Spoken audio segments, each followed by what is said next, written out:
സ്തോത്രം. വീണ്ടും അല്പസമയം ദൈവസന്നിധിയിലായിരിക്കുന്നത് നമുക്ക് വീണ്ടും അനുഗ്രഹമായി തീരട്ടെ എന്ന് ഞാൻ വീണ്ടും പ്രാർത്ഥിക്കുകയാണ്. വലിയവനായ ദൈവം, സർവശക്തനായ ദൈവം നമ്മുടെ മധ്യമുണ്ട്. കർത്താവ് നമ്മളെ വിധമായ നിലയിൽ ഈ ദിവസങ്ങളിൽ അനുഗ്രഹിച്ചുകൊണ്ടിരിക്കുകയാണ്. എറണാകുളം കൺവെൻഷൻ എന്ന് പറയുമ്പോൾ കാലാകാലങ്ങളായിട്ട് നടക്കുന്നതായ ഒരു പ്രധാന കൺവെൻഷനും കൂടിയാണ്. എന്നാൽ ഈ കൺവെൻഷന് സംബന്ധിക്കുന്നതിൻ്റെ ഉദ്ദേശശുദ്ധിയെല്ലാം മനസ്സിലാക്കി ദൈവസന്നിധിയിലായിരിക്കുന്നതെല്ലാം എപ്പോഴും നല്ലതാണ്. അക്കാര്യം കൂടി ഓർപ്പിക്കുകയാണ്. കാലങ്ങളും സമയങ്ങളുമെല്ലാം നമ്മളെ വിട്ട് മുൻപോട്ട് പോകുമ്പോൾ നമുക്ക് ലഭിക്കുന്നതായ സമയങ്ങൾ നമ്മൾ തക്കത്തിൽ ഉപയോഗിച്ചുകൊണ്ട് കർത്താവിൻ്റെ വരവിനായി നമ്മെ തന്നെ ഒന്നുകൂടി ഒരുക്കുവാൻ ദൈവം നമ്മെ വീണ്ടും സഹായിക്കണം. അനേക അന്വേഷണ കൂട്ടങ്ങളെന്ന് പറയുന്നത് മാനുഷികമായ സന്തോഷങ്ങൾക്കും അവരുടെ വ്യക്തിപരമായ ബന്ധം പുതുക്കുന്നതിന് വേണ്ടിയുള്ളതായ അവസരങ്ങളായിട്ട് ചിലർ വിനിയോഗിക്കാറുണ്ട്. ഒരളവ് വരെ അത് നല്ലതെങ്കിൽ തന്നെയും ഈ അവസാന കാലത്ത് അതെല്ലാം ഓവറായി തീർന്നിട്ട് ആത്മീയത്തിൻ്റെ യഥാർത്ഥമായ അനുഭവങ്ങളെല്ലാം നഷ്ടപ്പെട്ടു പോകുന്ന ഒരു കാലയളവിലേക്ക് നാം വന്നെത്തിയിരിക്കുകയാണ്. അതുകൊണ്ട് നാം ഈ നാടുകൾ ഒന്നുകൂടി നമ്മളെ തന്നെ സമർപ്പിച്ചു കൊടുത്തുകൊണ്ട് കൺവെൻഷന് പോകുന്നതിൻ്റെ ഉദ്ദേശം മനസ്സിലാക്കുവാൻ തക്കവണ്ണം ദൈവം നമ്മെ സഹായിക്കണം. ഞാനും കോഴിക്കോട്ട് നിന്ന് ഏതാണ്ട് 6 മണിക്കൂർ യാത്ര ചെയ്താണ് ഇവിടെ വന്നത്. ഞാൻ വന്നതിനൊരു ഉദ്ദേശമുണ്ട്. ഈ കൺവെൻഷനോട് ബന്ധപ്പെട്ട് ദൈവത്തെ ഒന്ന് മഹത്വപ്പെടുത്തണം.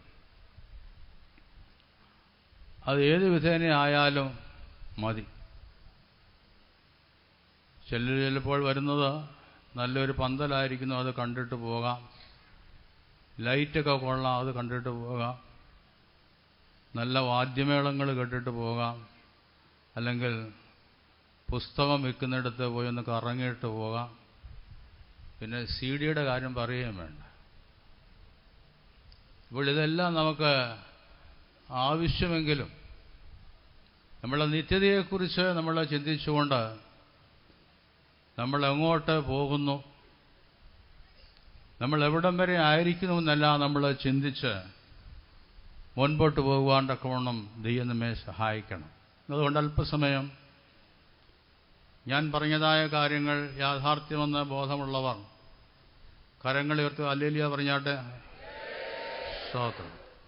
ഞാൻ പറഞ്ഞത് ഏകദേശം എല്ലാവർക്കും മനസ്സിലായി കാണുമെന്ന് വിശ്വസിക്കും. സ്തോത്രം. നമുക്കൊന്നും വേണ്ട എന്ന് നമ്മൾ പറയുന്നില്ല. എന്നാൽ ഇന്നത്തെ ലോകം വേറൊന്നിലേക്ക് നീങ്ങിക്കൊണ്ടിരിക്കുന്നതായ കാലമാണ്. സാത്താന്യ ശക്തികൾ ഒരളവിൽ അല്ലെങ്കിൽ വേറൊളവിൽ മനുഷ്യനെ ദൈവരാജ്യത്തിൻ്റെ ആ ലക്ഷ്യത്തിൽ നിന്ന് അന്യപ്പെടുത്തി മുൻപോട്ട് നടത്തുമ്പോൾ നമ്മളതിനെയെല്ലാം അതിജീവിച്ചുകൊണ്ട് നമ്മൾ ജയശാലികളായി മുൻപോട്ട് വരേണ്ടതായ കാലഘട്ടം കൂടിയാണ്. ദൈവദിനത്തിൽ നിന്നൊരു വേദഭാഗം നമുക്ക് വായിക്കാം. 2 തിമോഥെയോസ് 2:20 വാക്യം നമുക്ക് വായിക്കാം. എന്നാൽ ഒരു വലിയ വീട്ടിൽ പൊന്നും വെള്ളയും കൊണ്ടുള്ള സാമാനങ്ങൾ മാത്രമല്ല, മരവും മണ്ണും കൊണ്ടുള്ളവയുമുണ്ട്. ചിലത് മാന്യകാര്യത്തിനും ചിലത് ഹീനകാര്യത്തിനും ഉപയോഗിക്കുന്നു. അടുത്ത വാക്യം കൂടി വായിക്കും. ഇവയെ വിട്ടകന്ന് തന്നെത്താൻ വെടിപ്പാക്കുന്നവൻ വിശുദ്ധവും ഉടമസ്ഥന് ഉപയോഗവുമായി നല്ല വേലയ്ക്കൊക്കെയും ഒരുങ്ങിയിരിക്കുന്ന മാനപാത്രമായിരിക്കും. നല്ല വേലയ്ക്കൊക്കെ ഒരുങ്ങിയിരിക്കുന്ന മാനപാത്രമായിരിക്കും. നമ്മുടെ പാട്ടുപുസ്തകത്തിലെ ആ പാട്ട് നമ്മളിന്ന് പാടി. ഏതുമില്ലാത്ത നമ്മളെ മാനപാത്രമാക്കി തീർത്തിരിക്കുന്നു. ഞാനത് പ്രത്യേകം ശ്രദ്ധിച്ചു. ഒരു കോറസുണ്ട്, അത് പഠിക്കുമ്പോൾ നമുക്ക് കാണാൻ സാധിക്കുന്നുണ്ട്. ഏതുമില്ലാത്ത നമ്മളെ കർത്താവ് തിരഞ്ഞെടുത്ത് ഒരു മാനപാത്രമാക്കി തീർത്തിരിക്കുന്നു എന്നുള്ളതായ കാര്യത്തോട് പ്രത്യേകമായിട്ട് എഴുതിയിരിക്കുന്നതായിട്ട് നമുക്ക് കാണാം. ഞാൻ ഇതിനെക്കുറിച്ച് ഒന്നുകൂടി ആഴമായി ചിന്തിക്കുവാനായിട്ട് തുടങ്ങി. പലപ്പോഴും നാം വായിച്ചു കേട്ടിട്ടുള്ളതായ വേദഭാഗമെങ്കിലും ദൈവം നമ്മളെ എന്തിനായിട്ട് വിളിച്ചിരിക്കുന്നു, നാം ഇപ്പോൾ ആരായിരിക്കുന്നു എന്നുള്ളതായ കാര്യങ്ങളൊന്നുകൂടി ചിന്തിപ്പാൻ തക്കവണ്ണം സഹായിച്ചു. അതിലൊന്ന്, വിശുദ്ധവും ഉടമസ്ഥന്. ആ വാക്യം ഒന്നുകൂടി വായിക്കാം. വിശുദ്ധവും ഇവയെ വിട്ടകന്ന് തന്നെത്താൻ വെടിപ്പാക്കുന്നവൻ വിശുദ്ധവും ഉടമസ്ഥന് ഉപയോഗവുമായി നല്ല വേലയ്ക്കൊക്കെയും ഒരുങ്ങിയിരിക്കുന്ന മാനപാത്രമായിരിക്കും. വിശുദ്ധവും ഉടമസ്ഥന് ഉപയോഗമുള്ള നല്ല പാത്രമായ മാറ്റപ്പെടണമെന്നാണ്. അതുമാത്രമല്ല, നല്ല വേലയ്ക്കൊക്കെയും ഒരുങ്ങിയിരിക്കുന്ന മാനപാത്രമെന്ന് നമുക്ക് കാണാം. അവിടെ ഒരു വാക്ക് വീണ്ടും എൻ്റെ ശ്രദ്ധയിലേക്ക് കൊണ്ടുവന്നു. വിശുദ്ധമെന്നാണ്. കഴിഞ്ഞ ശനിയാഴ്ച ദിവസം ദൈവം എന്നെ ഒരു ദർശനം കാണിച്ചു. ഞാനിവിടെ വന്നപ്പോൾ അതിനോട് ബന്ധപ്പെട്ട പല വേഴ്സുകളും കേൾക്കാൻ തക്കൊണ്ട് സാധിച്ചു. വെളുപ്പിനെ ഞാനിങ്ങനെ ദർശനം കണ്ടത് ഒരു എച്ച് എന്നെഴുതി കാണിച്ചു. അതിനുശേഷം ഒരു ഐഫൺ അല്ലെങ്കിൽ ഒരു വരയിട്ടതിന് ശേഷം 4 എന്ന് കാണിച്ചു. പിന്നെ ട്രിനിറ്റി എന്ന് കാണിച്ചു. അപ്പോൾ നിങ്ങൾക്ക് എന്താ മനസ്സിലായി? ഉണർന്നപ്പോൾ ഹോളി ഹോളി ഹോളി എന്ന് എൻ്റെ വാ പറയാനായിട്ട് തുടങ്ങി. Holy for trinity God. ത്രിയേക ദൈവം വിശുദ്ധൻ. അതിനെ മുൻനിർത്തിക്കൊണ്ട് വേണം നിന്റെ ശുശ്രൂഷയെല്ലാം ചെയ്യുവാൻ. അതാണ് ഒന്നാമതായിട്ട് എനിക്ക് മനസ്സിലായതായ കാര്യം. എൻ്റെ നാവ് പറഞ്ഞു ഉണർന്നപ്പോൾ ഹോളി എന്നേ പറഞ്ഞു. അല്ല, ഫസ്റ്റ് വേർഡ് എച്ചായിരുന്നു. ഫോർ ട്രിനിറ്റി എന്ന് പറയുമ്പോൾ ത്രിയേക ദൈവം വിശുദ്ധൻ എന്ന് നമുക്ക് കാണാം. കഴിഞ്ഞ രാത്രികാലം അതുതന്നെയാണ് നമ്മൾ മെസ്സേജിലൂടെ കേട്ടത്. സ്വർഗസ്ഥനായ പിതാവേ, നിന്റെ നാമം വിശുദ്ധീകരിക്കപ്പെടണമേ. നിങ്ങളത് ശ്രദ്ധിച്ചു കാണും. അത് 2 സിമ്പിൾ വേർഡ്സ് ആണെങ്കിൽ തന്നെ അതിലടങ്ങിയിരിക്കുന്നതായ ശക്തമായ ചില കാര്യങ്ങൾ നമുക്ക് ചിന്തിപ്പാണ്ടൊക്കെ സാധിക്കുന്നുണ്ട്. സ്വർഗസ്ഥനായ പിതാവേ, നിന്റെ നാമം വിശുദ്ധീകരിക്കപ്പെടണമേ. അതും ഹോളി എന്നാണ്. യെശയ്യാ പ്രവചനത്തിൻ്റെ 6 നമ്മൾ വായിക്കുമ്പോൾ ദൂതന്മാർ സദാസമയവും 2 കൊണ്ട് പറന്ന്, 2 കൊണ്ട് മുഖം മൂടി, 2 കൊണ്ട് കാൽ മൂടി അവർ പറന്ന് പറയുകയാണ്, അതേ സർവശക്തനായ ദൈവം വിശുദ്ധൻ എന്ന് പറഞ്ഞുകൊണ്ടിരിക്കുന്നതായിട്ട് നമുക്ക് കാണാം. ആ വാക്കൊന്ന് വായിക്കാമോ? യെശയ്യാ 6 നമ്മൾ വായിക്കുമ്പോൾ സാറാഫുകൾ അവന് ചുറ്റും നിന്നു. ഓരോരുത്തരും 6 ചിറകുണ്ടായിരുന്നു. 2 കൊണ്ട് അവർ മുഖം മൂടി, 2 കൊണ്ട് കാൽ മൂടി, 2 കൊണ്ട് പറന്നു. ഒരുത്തനോടൊരുത്തൻ സൈന്യങ്ങളുടെ യഹോവ പരിശുദ്ധൻ പരിശുദ്ധൻ പരിശുദ്ധൻ, സർവഭൂമിയും അവന്റെ മഹത്വം കൊണ്ട് നിറഞ്ഞിരിക്കുന്നു എന്ന് ആർത്തു പറഞ്ഞു. ഹോളി ഹോളി എന്ന് പറയുകയാണ്. സ്തോത്രം. ഈ മേശവരിയിലും അങ്ങനെ ഒരു വാക്ക് എഴുതിയത് ഞാൻ ശ്രദ്ധിച്ചു. Worship the Lord in the beauty of holiness എന്നാണ് ഇപ്പുറത്ത് എഴുതിയിരിക്കുന്നത്. എല്ലാം ഹോളി. നമ്മളുടെ എല്ലാ ശുശ്രൂഷയിലും നമ്മുടെ എല്ലാ സാന്നിധ്യത്തിലും ദൈവം ഉദ്ദേശിക്കുന്ന ഫസ്റ്റ് വേർഡ് നമുക്ക് കാണാം ഹോളി എന്നാണ്. കാരണം സ്വർഗത്തിലും ഈ പ്രത്യേകമായ ശബ്ദം എടുത്ത് പറയുന്നതായിട്ട് നമുക്ക് കാണാൻ സാധിക്കുന്നുണ്ട്. രണ്ടുകൊണ്ട് അവർ മുഖം മൂടി, രണ്ടുകൊണ്ട് പറന്ന്, രണ്ടുകൊണ്ട് കാൽ മൂടി അവർ തമ്മിൽ തമ്മിൽ പറയുകയാണ്, സർവശക്തനായ ദൈവം പരിശുദ്ധൻ പരിശുദ്ധനെന്ന് അവർ പറഞ്ഞുകൊണ്ടിരിക്കുകയാണ്. അവർ ആർക്കുന്ന ശബ്ദം കൊണ്ട് ഉമ്മരപ്പടി കുലുങ്ങിയെന്ന് നമ്മൾ വായിക്കുന്നു.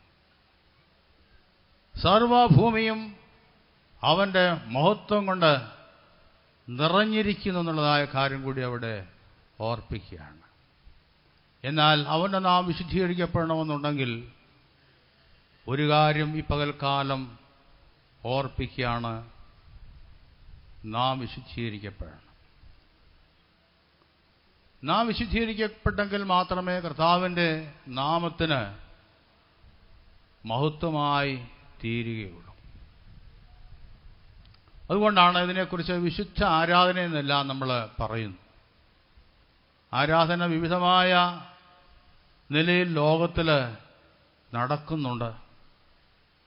എന്നാൽ ഒരു വിശുദ്ധ കൂട്ടത്തിലേക്ക്, ഒരു വിശുദ്ധ ആരാധനയുടെ മധ്യത്തിലേക്ക് ദൈവം നമ്മളെ കൊണ്ടുവന്നിരിക്കുകയാണ്.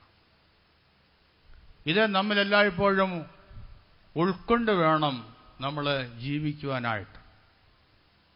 വിശേഷിച്ചും TPMകാരെന്ന് പറയുമ്പോൾ എല്ലാത്തിൽ നിന്നും വ്യത്യസ്തമായ അനുഭവത്തിൽ വിശേഷിക്കപ്പെട്ടതായ ഉപദേശവും വിശേഷിക്കപ്പെട്ടതായ ജീവിതശൈലികളുമെല്ലാം അവർക്ക് കൊടുത്തിരിക്കുകയാണ്. ഇപ്പോൾ നമ്മൾ നോക്കുമ്പോൾ ഈ വാക്ക് നമ്മുടെ മുമ്പിൽ നമുക്ക് നിർത്തുവാൻ തക്കവണ്ണം സാധിക്കുമോ? ഹോളി എന്നുള്ളത് ആ അനുഭവം നമ്മളുടെ ക്രിസ്തീയ ജീവിതത്തിൽ എല്ലായ്പ്പോഴും ഉണ്ടാകേണ്ടിയിരിക്കുകയാണ്. അന്തർഭാഗത്തെ സത്യമല്ലോ നീ ഇച്ഛിക്കുന്നതെന്ന് ദൈവജനത്തിൽ നമുക്ക് കാണുവാൻ തക്കവണ്ണം സാധിക്കുന്നുണ്ട്. നാം ദൈവജനത്തിൽ വായിച്ചു കേട്ടതുപോലെ ഒരു വലിയ വീട്ടിൽ വെള്ളിയും പൊന്നും കൊണ്ടുള്ള ആഭരണങ്ങൾ മാത്രമല്ല, മരവും മണ്ണും കൊണ്ടുള്ളത് ഉണ്ട്. ആ വാക്ക് ഞാൻ പ്രത്യേകമായിട്ട് വീണ്ടും ഓർപ്പിക്കുന്നു. ചിലത് മാന്യകാര്യത്തിനും ചിലത് ഹീനകാര്യത്തിനും ഉപയോഗിക്കുന്നുവെന്ന് വായിക്കുന്നുണ്ട്. വെള്ളിയും പൊന്നും കൊണ്ടുള്ള ഉപകരണങ്ങളായിക്കൊള്ളട്ടെ, മരവും മണ്ണും കൊണ്ടുള്ളതായ കാര്യമായിക്കൊള്ളട്ടെ. എന്നാൽ ചിലത് മാന്യകാര്യത്തിനും ചിലത് ഹീനകാര്യത്തിനും ഉപയോഗിക്കുന്ന കാണാം.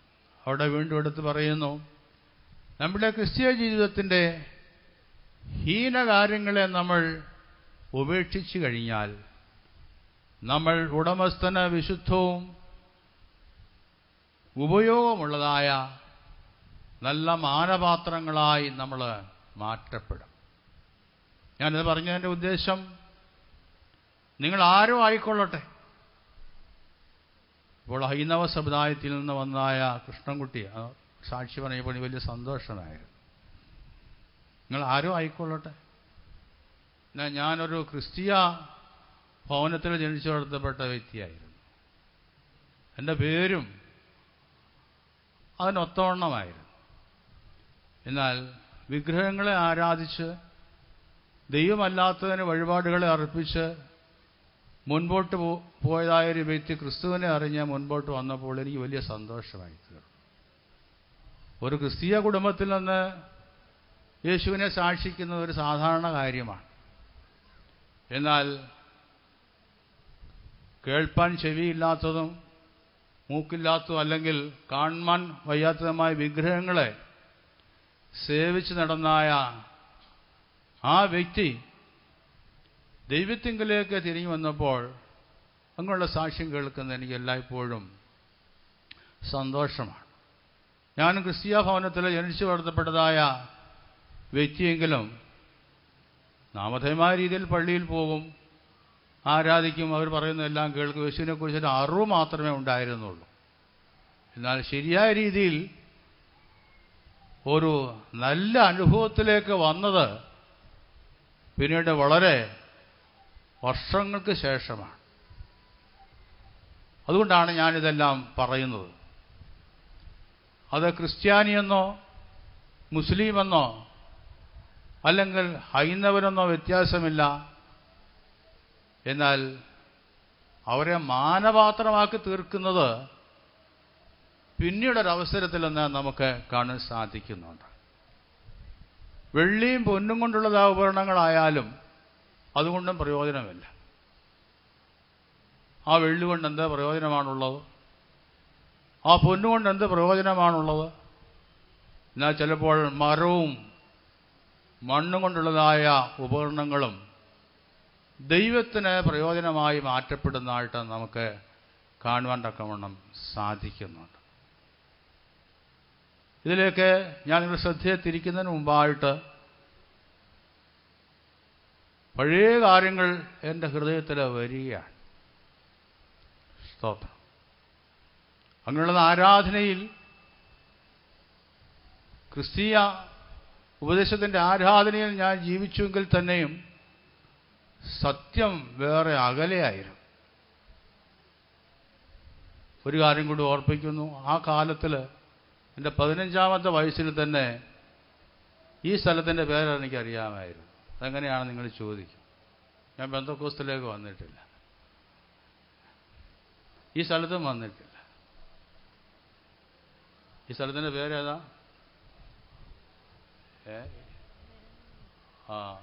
ചിലപ്പോൾ അങ്ങ് മറന്നുപോകുക. എരമല്ലൂർ. ഈ എരമല്ലൂർ സ്ഥലത്തെക്കുറിച്ച് എൻ്റെ 15-ാമത്തെ വയസ്സിൽ തന്നെ ഞാൻ കേട്ടിട്ടുണ്ട്. കാരണം ഈ എരമല്ലൂർ വസ്തുവിൻ്റെ ആദ്യ ഉടമയുടെ മകളുടെ വിവാഹത്തിന് ഒരിക്കൽ എൻ്റെ പിതാവും പോയിരുന്നു. ചരിത്രം അങ്ങനെ ഞാൻ ചിന്തിക്കാൻ സാധിച്ചു. എല്ലാം പറയാനുള്ളതായ സമയമില്ല. എന്നോട് ചോദിച്ചാൽ ഞാൻ പറയാം പിന്നീട്. ഈ എരമല്ലൂർ വസ്തുവിൻ്റെ ആദ്യ ഉടമയുടെ മകളുടെ വിവാഹത്തിന് എൻ്റെ പിതാവും പോയിരുന്നു. അപ്പോൾ അവിടെ പോയി സമ്മതിച്ചതിന് ശേഷം വീട്ടിൽ വന്ന് പറഞ്ഞ് എനിക്ക് ഓർമ്മയുണ്ട്, മകൾക്ക് സ്ഥിരധനമായിട്ട് കൊടുക്കുന്നത് എരമല്ലൂർ കുറച്ച് വസ്തു ഒരു ആനയാണെന്ന് പറഞ്ഞിട്ടുണ്ട്. ആന ചത്തുപോയി കാണും, എന്നാൽ വസ്തു ഇപ്പോഴും ഇവിടെ. എന്നാൽ അവസാനം കറങ്ങിത്തിരിഞ്ഞ് വന്നപ്പോൾ ഈ എരമല്ലൂർ, ഈ സ്ഥലം പെന്തക്കോസ്തുകാർക്ക് ഉള്ളതായ ഒരു സ്ഥലമായിട്ട് മാറ്റപ്പെട്ടു. അതുകൊണ്ടാണ് ഞാൻ ഇവിടെ എഴുന്നേറ്റ് നിൽക്കുമ്പോൾ വയ്ക്കുവാറ് ഞാനിത് പറയാറ്. ഇവിടെ എഴുന്നേറ്റ് നിന്ന് ദൈവത്തെ സ്തുതിക്കുമ്പോൾ ഞാൻ ആ പഴയ കാര്യം ഓർക്കുകയാണ്. എരമല്ലൂർ വസ്തുവിനെക്കുറിച്ച് ഞാൻ ചിന്തിക്കുക. ഒരു വലിയ ചരിത്രവും അതിൻ്റെ പിന്നിലെ പല ചരിത്ര സംഭവങ്ങളും കറങ്ങി മാറി വന്നതായ പല കാര്യങ്ങളുമുണ്ട്. ഏതാണ്ട് 55 വർഷത്തിന് മുമ്പുള്ളതായ ഓർമ്മയാണ് ഞാനിപ്പോൾ നിങ്ങളോട് പങ്കിടുന്നതായ കാര്യം. ആ കാര്യം അവിടെ ഇരിക്കട്ടെ. ആ കാലഘട്ടത്തിൽ ഞാൻ ആരാധിച്ചിരുന്നത് പള്ളിയിലായിരുന്നു. എങ്കിലും ക്രിസ്തുവിനെക്കുറിച്ചുള്ളതായ അറിവും രക്ഷയെക്കുറിച്ചുള്ളതായ ബോധവും പിന്നീട് കർത്താവ് എനിക്ക് നൽകി തന്ന് ഈ രക്ഷാമാർഗത്തിലേക്ക് ദൈവം എന്നെ കൊണ്ടുവന്നു. സാമാന്യ വിദ്യാഭ്യാസത്തിന് ശേഷം വടക്കേ ഇന്ത്യയിലെ ജോലിക്കായിട്ട് ഞാൻ പോയി. എങ്കിലും സത്യം ഇതാണെന്ന് മനസ്സിലായപ്പോൾ എൻ്റെ ജോലിയെല്ലാം ഞാൻ ഉപേക്ഷിച്ചിട്ട് ഈ പെന്തക്കോസ് കൂട്ടായ്മയിലേക്ക് ഞാൻ വന്നു. ചുരുക്കമായിട്ട് മാത്രം ഞാൻ പറയുകയാണ്. എന്നാൽ ലോകപ്രകാരമുള്ളതായ മാനവും മാന്യതയും അന്നുണ്ടെങ്കിൽ തന്നെയും ദൈവത്താൽ മാനിക്കപ്പെടുന്നതായ ഒരു മാനപാത്രമായി തീരണമെന്നുണ്ടെങ്കിൽ ദൈവസന്നിധിയിലേക്ക് നമ്മൾ വരേണ്ടിയിരിക്കുകയാണ്. നീ ഏത് ആരാധനയിൽ പങ്കെടുക്കുന്ന വ്യക്തി ആയിക്കൊള്ളട്ടെ, ഏത് ജാതിയോ മതമോ ആയിക്കൊള്ളട്ടെ, നിന്റെ അവസ്ഥയിൽ നിന്നെ ഒരു മാനപാത്രമാക്കി തീർക്കുവാനും ഒരു ഹോളി വെസ്സലാക്കി മാറ്റുവാനും ദൈവത്തിന് സാധിക്കും. അതാണ് ദൈവത്തിൻ്റെ പ്രവർത്തന പദ്ധതി എന്ന് നമുക്ക് കാണുവാൻ തക്കവണ്ണം സാധിക്കുന്നുണ്ട്. ഇതിനെക്കുറിച്ച് നമ്മൾ വീണ്ടും ചിന്തിക്കുമ്പോൾ ദൈവമക്കളെ, ദൈവം നമ്മളെ കൊണ്ടുവന്നത് ഒരു വലിയ വീട്ടിലേക്കാണ്. ഈ വലിയ വീടെന്ന് പറയുമ്പോൾ ചിലർ ചിന്തിക്കുന്നത് ചിലപ്പോൾ 30 നില കെട്ടിടമാണെന്ന് ചിലപ്പോൾ ചിന്തിക്കും. അതിനേക്കാൾ ഉയരമുള്ളതായ കെട്ടിടങ്ങളെല്ലാം ഇന്ന് ലോകത്തിലുണ്ട്. എന്നാൽ ഈ വലിയ വീടെന്ന് ഞാൻ ഉദ്ദേശിക്കുന്നത് കർത്താവിൻ്റെ വിശുദ്ധ സഭയെന്നാണ് ഞാൻ പറയുന്നത്. ഇന്ന് അക്ഷരപ്രകാരം വലിയ വീടുകളെല്ലാം ഇന്ന് മനുഷ്യന് പണിയുന്നു. പണം എങ്ങനെ ചെലവാക്കണമെന്ന് ഉദ്ദേശിച്ച് ചിലപ്പോൾ പണിഞ്ഞത് വീണ്ടും ഇടിച്ചു പൊളിച്ച് പണിയുന്നവരും കാണും. അപ്പോൾ അതിനെല്ലാം ചില വ്യത്യാസങ്ങളെല്ലാം വന്നു കഴിഞ്ഞിരിക്കുകയാണ്. കാരണം പ്രത്യേകമായ ചില കാര്യങ്ങളെല്ലാം വരുന്നതുകൊണ്ട്. അക്ഷരപ്രകാരമുള്ളതായ വലിയ വീടല്ല ഞാൻ പറയുന്നതിൻ്റെ ഉദ്ദേശം. ദൈവമക്കളെ, നമ്മളെ എല്ലാവരെയും ഒരു പ്രത്യേകമായ വീട്ടിലേക്ക് ദൈവം കൂട്ടിക്കൊണ്ട് വന്നിരിക്കുകയാണ്. ആ വീടാണ് കർത്താവിൻ്റെ സഭയെന്ന് നമുക്ക് കാണാം. നമുക്ക് പറയാനുള്ളതായ കാര്യം വിശുദ്ധ സഭയെക്കുറിച്ചാണ്. ഇപ്പോൾ പേടുവാനായിട്ടെല്ലാം പല കാര്യങ്ങളെല്ലാം പറയുമായിരിക്കാം. അതൊന്നും പറയാൻ ഞാൻ ഉദ്ദേശിക്കുന്നില്ല. ചിലരെ പറയാറുണ്ട്, ഞങ്ങളുടെ കൺവെൻഷൻ വലിയ കൺവെൻഷനാണെന്ന് പറയും. പിന്നെ ഞങ്ങളുടെ കൂടിവരവ് ഏറ്റവും വലിയ കൂടിവരവാണെന്നെല്ലാം പറയും. എറണാകുളം കൺവെൻഷൻ വലിയ കൺവെൻഷനാണെന്ന് പറയും. കൊട്ടാരക്കര കൺവെൻഷൻ അതിനേക്കാൾ വലുതാണെന്ന് പറയും. വലിപ്പം പറഞ്ഞുകൊണ്ട് പോയോണ്ട് ആയില്ല. ഞങ്ങൾക്ക് കോഴിക്കോട്ട് ഒരു ചെറിയ കൺവെൻഷനുണ്ട്. അത് ഫെബ്രുവരിയിലാണ്. അത് ഓർപ്പിക്കുകയാണ്. സ്തോത്രം. അതിനുവേണ്ടി എല്ലാവരെയും ക്ഷണിക്കുകയാണ് ഇക്കൂട്ടത്തിൽ. സ്തോത്രം. അപ്പോൾ വലിയ കൺവെൻഷനെന്നോ ചെറിയ കൺവെൻഷനെന്നോ പറഞ്ഞാൽ നമുക്ക് പുകഴുവാനായിട്ടില്ല. പിന്നെയോ നമ്മൾ ആരായിത്തീരണം? മാനപാത്രങ്ങളായി നമ്മൾ മാറ്റപ്പെടണം. വലിയവരെ ചെറിയവരാക്കുകയും ചെറിയവരെ വലിയവരാക്കി തീർക്കുകയും ചെയ്യുന്നതാണ് സുവിശേഷം. ഹീനപാത്രങ്ങളെ മാനപാത്രങ്ങളാക്കുകയും മാനപാത്രങ്ങളെ ഹീനപാത്രങ്ങളാക്കി മാറ്റുകയും ചെയ്യുന്നതാണ് ദൈവത്തിൻ്റെ പ്ലാൻ എന്നുള്ള കാര്യം പ്രത്യേകമായിട്ട് ഓർക്കേണ്ടിയിരിക്കുകയാണ്. ലോകത്തിലേക്ക് നമ്മൾ കണ്ണോടിക്കുമ്പോൾ എത്രയോ വലിയ വലിയ കാര്യങ്ങൾ പറഞ്ഞവർ അവർ വേറൊരവസ്ഥയിലേക്ക് മാറ്റപ്പെട്ടതായിട്ട് നമുക്ക് കാണുവാൻ സാധിക്കുന്നുണ്ട്. ഒന്നാമതായിട്ട് നിങ്ങളുടെ ശ്രദ്ധയിലേക്ക് ഞാൻ കൊണ്ടുവരുന്നത് ഒരു വലിയ വീടിനെ കുറിച്ചാണ്. നാം ചെറിയവരെങ്കിലും നാം ആരാണെന്ന് ഓർത്തുകൊള്ളണം. നാം വലിയവരെന്ന് നമുക്ക് കാണാം. നമ്മളെക്കാൾ സമൂഹ ബലമുള്ളവർ, പണബലമുള്ളവർ, രാഷ്ട്രീയ ബലമുള്ളവർ എല്ലാം ഇന്ന് ലോകത്തിലുണ്ട്, ക്രിസ്തീയ സഭയിൽ തന്നെ. എന്നാൽ ദൈവം നമ്മെ വേറൊന്നായിട്ട് കാണുകയാണ്. ശരിയാട്ടിൻകൂട്ടമേ, ഭയപ്പെടരുത്. നിങ്ങളുടെ പിതാവ് രാജ്യം നിങ്ങൾക്ക് നൽകുവാനായിട്ട് പ്രസാദിച്ചിരിക്കുന്നുവെന്ന് ദൈവത്തിൽ നമുക്ക് കാണുവാൻ തക്കവണ്ണം സാധിക്കുന്നുണ്ട്.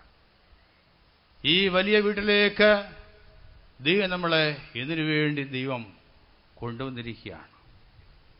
ഓർത്തുകൊള്ളണം, നമ്മളെക്കുറിച്ച് ദൈവത്തിന് ഒരു വലിയ ഉദ്ദേശമുണ്ട്.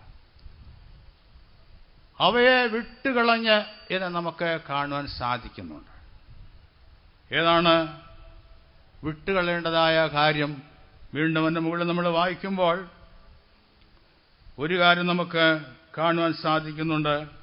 യഹോവയുടെ നാമം ഉച്ചരിക്കുന്നവനെല്ലാം അനീതി. ആ വാക്യം ഒന്ന് വായിക്കാമോ? കർത്താവ് തനിക്കുള്ളവരെ അറിയുന്നു എന്നും കർത്താവിന്റെ നാമം ഉച്ചരിക്കുന്നവനെല്ലാം അനീതി വിട്ടകന്നുകൊള്ളട്ടെ എന്നുമാകുന്നു അതിന്റെ മുദ്ര. അതിന്റെ സീൽ അതാണ്, അതിന്റെ ടോട്ടലായ എംബ്ലം അതാണ്, അല്ലെങ്കിൽ അതിന്റെ ലോഗോ അതാണ്. കർത്താവിന്റെ നാമം ഉച്ചരിക്കുന്നവനെല്ലാം അനീതി വിട്ടുകൊള്ളട്ടെ. അഥവാ അനീതി വിട്ടതായ ഒരു കൂട്ടം മനുഷ്യർ, വേർപാട് ജീവിതം നയിക്കുന്നതായ ഒരു കൂട്ടം വ്യക്തിത്വങ്ങൾ, വിശുദ്ധ ജീവിതം നയിക്കുന്നതായ ഒരു കൂട്ടം വ്യക്തിത്വങ്ങൾ, കർത്താവിൻ്റെ നാമം ഉച്ചരിക്കുന്നവനെല്ലാം അനീതി വിട്ടുകൊള്ളട്ടെ എന്നാണ് അതിൻ്റെ മുദ്രയെന്ന് നമുക്ക് കാണാൻ സാധിക്കുന്നുണ്ട്. ആ മുദ്രയെക്കുറിച്ച് പല കാര്യങ്ങളും ചിന്തിക്കുവാനായിട്ടുണ്ട്. എന്നാൽ ആ ഉപകരണത്തിൽ അതിൻ്റെ സീലുണ്ട്. കടകളിൽ ചെല്ലുമ്പോൾ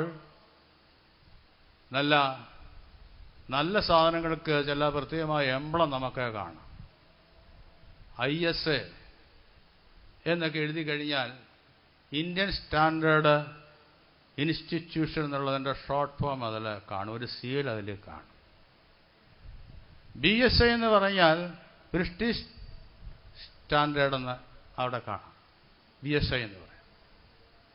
എന്നാൽ ഓരോ രാജ്യത്തിൻ്റെയും അതിൻ്റെ ക്വാളിറ്റിയും അതിൻ്റെ യഥാർത്ഥ രൂപവും വെളിപ്പെടുത്തുന്നതിന് വേണ്ടി അവരുടെ ആ സീലും മാർക്കും അതുപോലെ ആ ഉപകരണത്തിലായാലും അതിലെല്ലാം പതിച്ചിരിക്കുന്നതായിട്ട് നമുക്ക് കാണാൻ സാധിക്കുന്നുണ്ട്.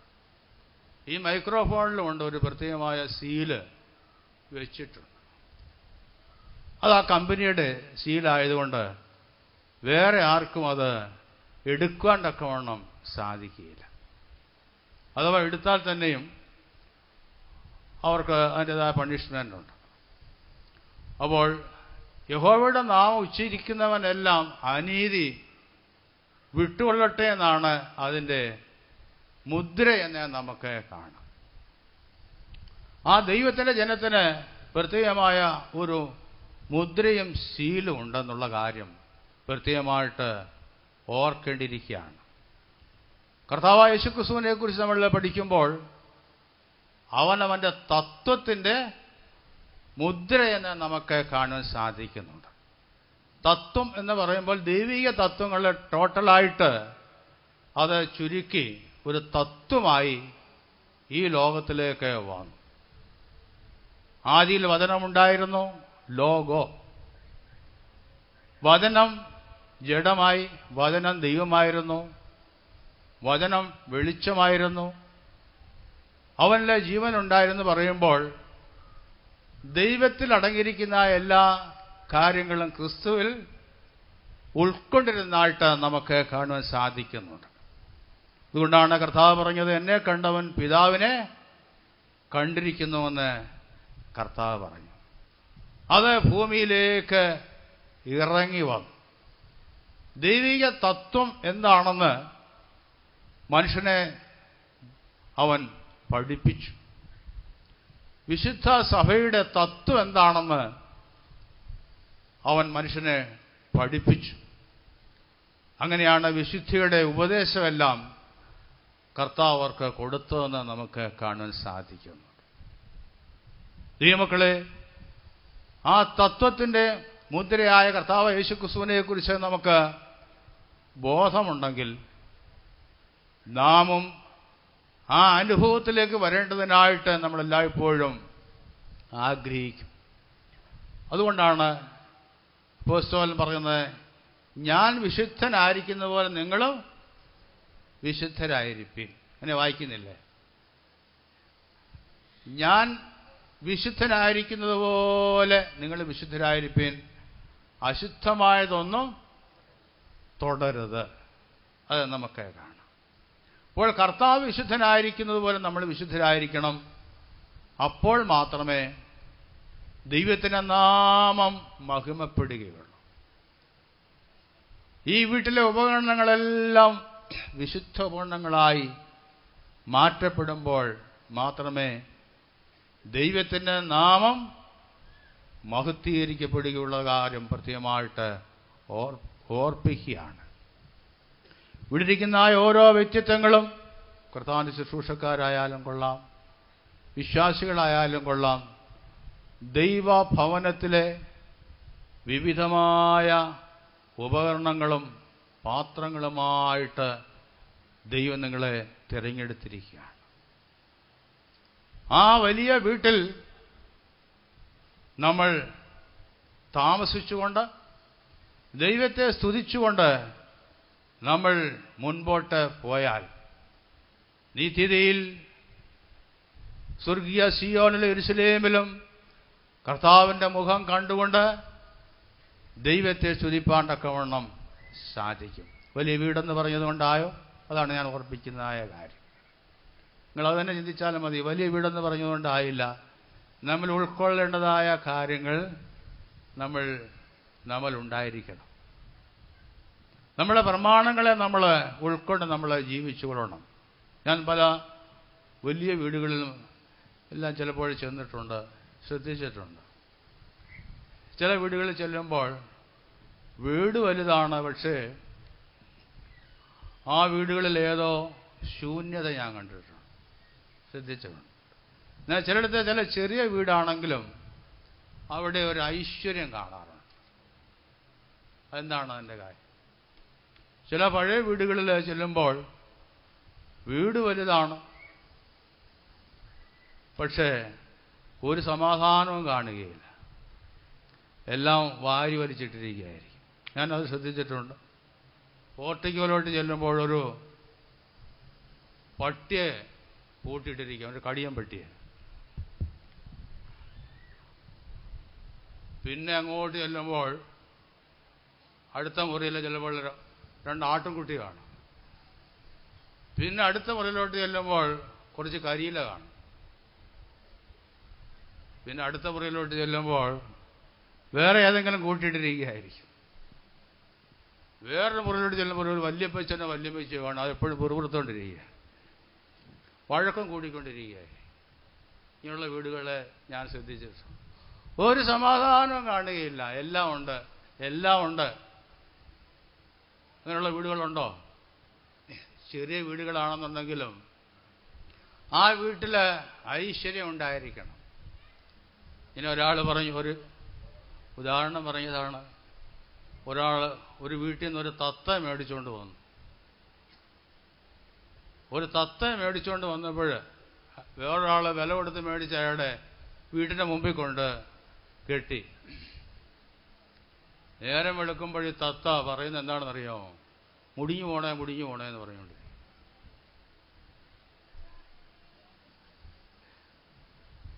അപ്പോൾ ഒരു വല്യമ്മിച്ച് വളർത്തിയ തത്തയായിരുന്നാ പറയുന്നത്. എന്താ അത് കേട്ട് പഠിക്കുന്നത് ഇതായിരിക്കും. അപ്പോൾ വേറൊരാൾ പറഞ്ഞു, അങ്ങനെയെങ്കിൽ ഈ തത്തയെ വേറൊന്ന് പഠിപ്പിക്കാമെന്നും പറഞ്ഞ് വേറെ തത്തയെ അതിൻ്റെ അടുത്ത് കൊണ്ട് കെട്ടി. ഒരച്ഛൻ വളർത്തിയ തത്തയായിരുന്നാ പറഞ്ഞു. പള്ളിയിലെ കാര്യമാണ് കേൾക്കുന്നത്. ആമീനെന്ന് പറഞ്ഞുകൊണ്ടിരിക്കും. അപ്പോൾ ഒരു തത്ത മുടിഞ്ഞു പോണേന്ന് പറയുന്നത് മറ്റേ തത്ത ആമീനെന്ന് പറഞ്ഞുകൊണ്ടിരിക്കും. ശരിയാ. അപ്പോൾ അങ്ങനെ സംഭവിച്ചില്ല എങ്കിലും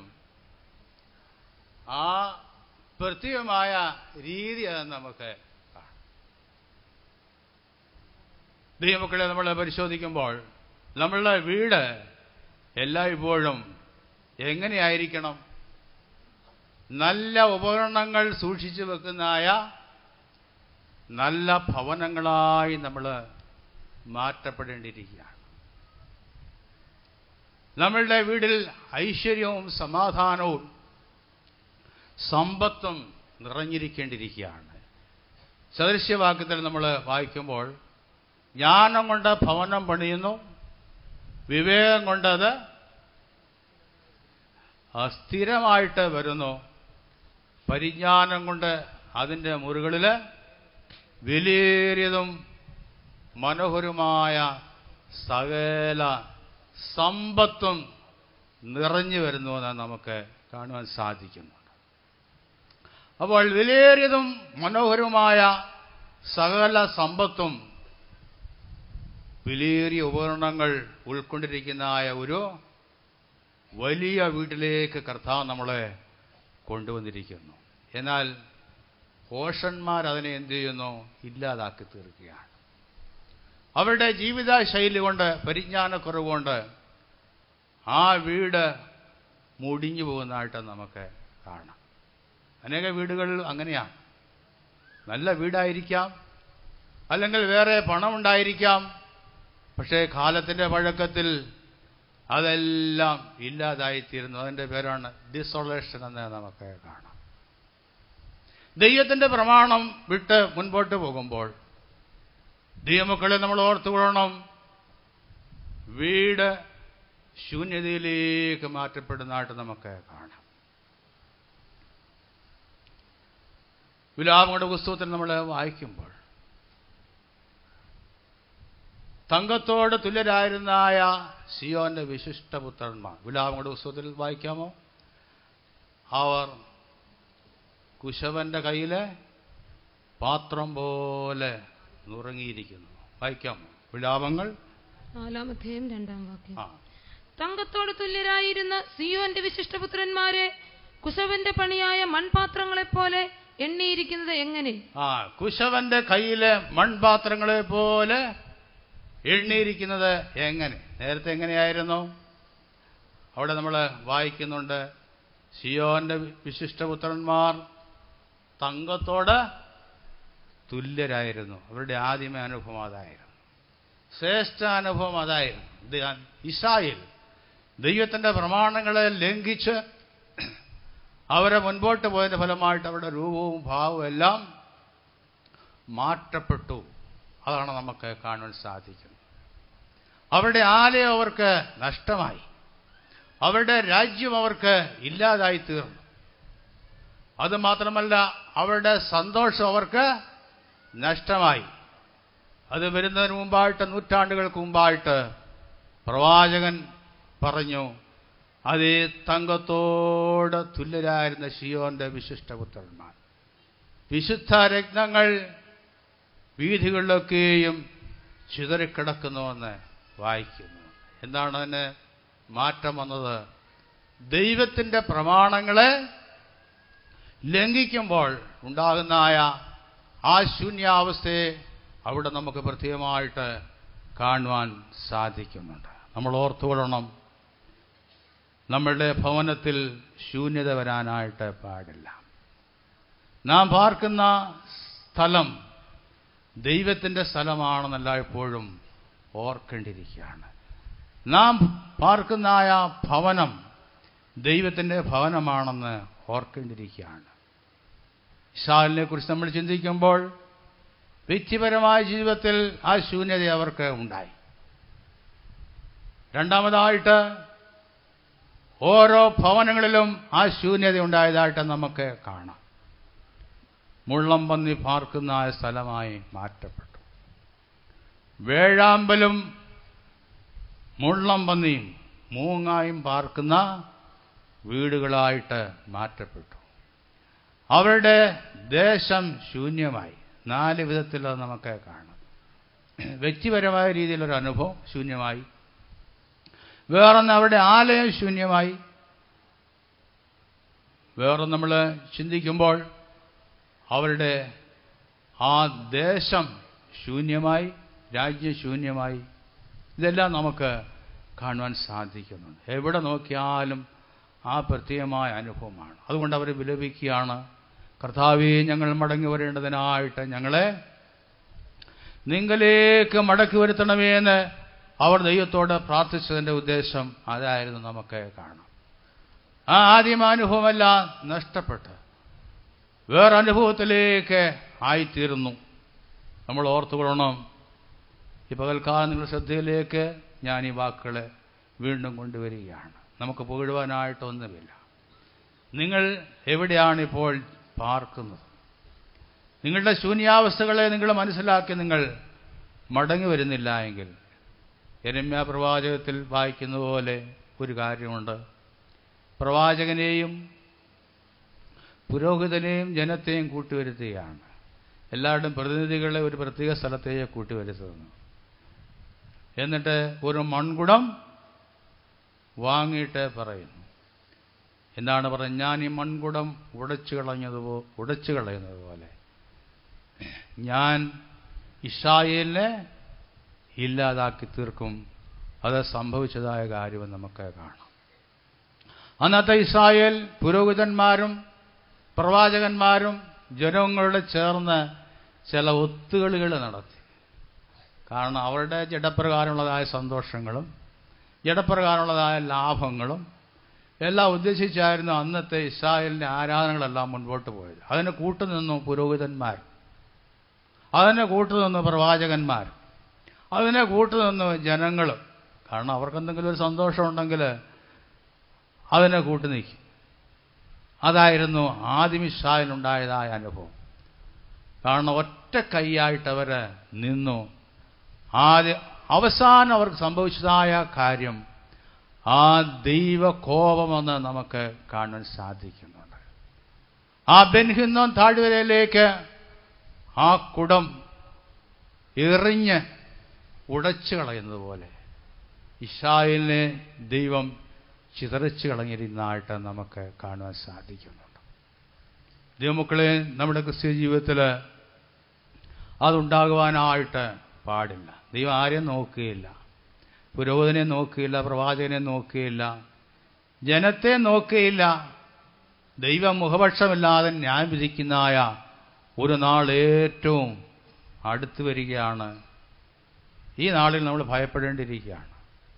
ഇന്നത്തെ ലോകസ്ഥിതി നമ്മൾ ചിന്തിക്കുമ്പോൾ ഒരു കാര്യം കൂടി ഞാൻ പലപ്പോഴും ഓർപ്പിക്കാറുണ്ട്. പുരോഹിതനും കൊള്ളുന്നവനും വാങ്ങുന്നവനും പിന്നെ വിൽക്കുന്നവനുമെല്ലാം ഒരേ ഗതിയായി തീർന്നു. നോട്ടിൻ്റെ ചേഞ്ച് ആയപ്പോൾ എല്ലാവർക്കും ഒരു വലിയ ഭയമായി മാറിപ്പെട്ടു. പ്രധാന വേലക്കാർക്കും അല്പം ഭയമുണ്ടായി. ഭയം ഉണ്ടായെന്ന് എനിക്കറിയത്തില്ല. വിശ്വാസികൾ അല്ല, എല്ലാവർക്കും ഒരു ഭയമുണ്ടായി. പഴയ നോട്ടെല്ലാം എവിടെ കൊണ്ട് കൊടുക്കും, അങ്ങനെയുണ്ടായി. പഴയ നോട്ട് മാറ്റി കിട്ടുന്നതിന് വേണ്ടി എൻ്റെ കയ്യിലും കൊണ്ട് വന്നിട്ടുണ്ട്.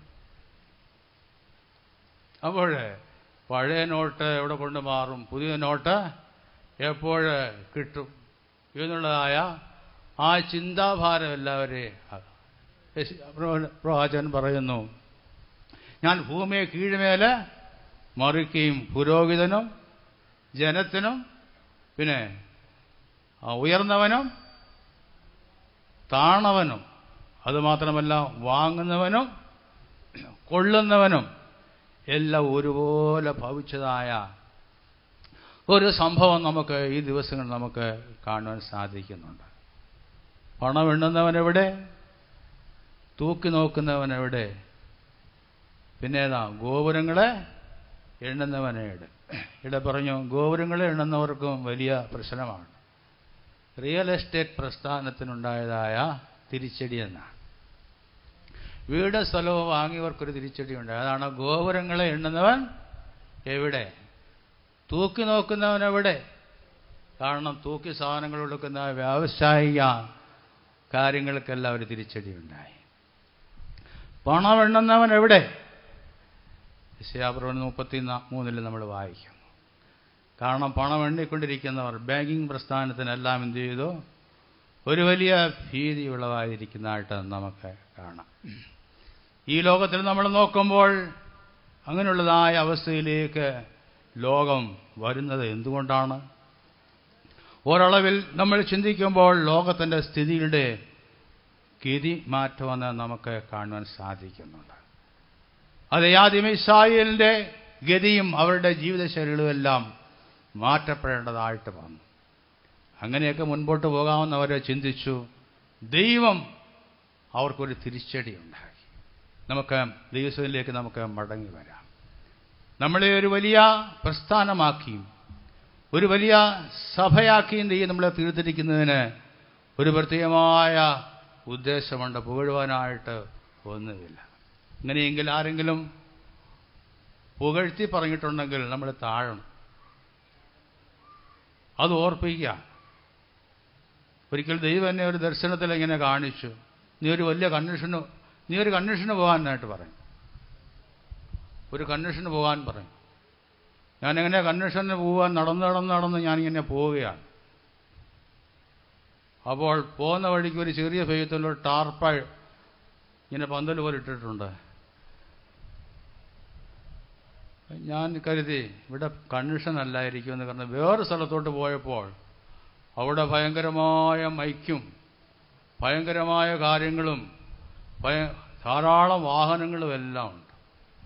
ഇപ്പോഴത്തെ വാഹനങ്ങളെക്കുറിച്ച് പറയണ്ടല്ലോ. നിരത്തി ഇട്ടിട്ടുണ്ട്. അവിടെ വലിയ സദ്യ നടക്കുകയാണ്. വളരെ ഹൈമാക്സ് ലൈറ്റും എല്ലാം ഇട്ടിട്ടുണ്ട്. ഭയങ്കര സ്റ്റേജും പൊക്കി കെട്ടിയിട്ടുണ്ട്. അവിടെ ചെന്നപ്പോൾ ദൈവം എന്നോട് നിന്നോട് ഇവിടെ വരാനല്ല പറഞ്ഞത്, പിന്നെ എവിടെ പോകാനാ പറഞ്ഞത്? ഒരു ടാർപ്പായിട്ടൊരു കൺവെൻഷൻ നടത്തുന്ന കണ്ടില്ലേ, നീ അങ്ങോട്ട് തിരിഞ്ഞു നടക്കാൻ പറഞ്ഞു. ഞാൻ അവിടെ ചെന്നപ്പോൾ ഒരു സഹോദരൻ ഇറങ്ങി വന്നിട്ട് എന്നോട് പറഞ്ഞു, അച്ഛൻ ഇവിടെ വരുമെന്നാണല്ലോ ചിന്തിച്ച്.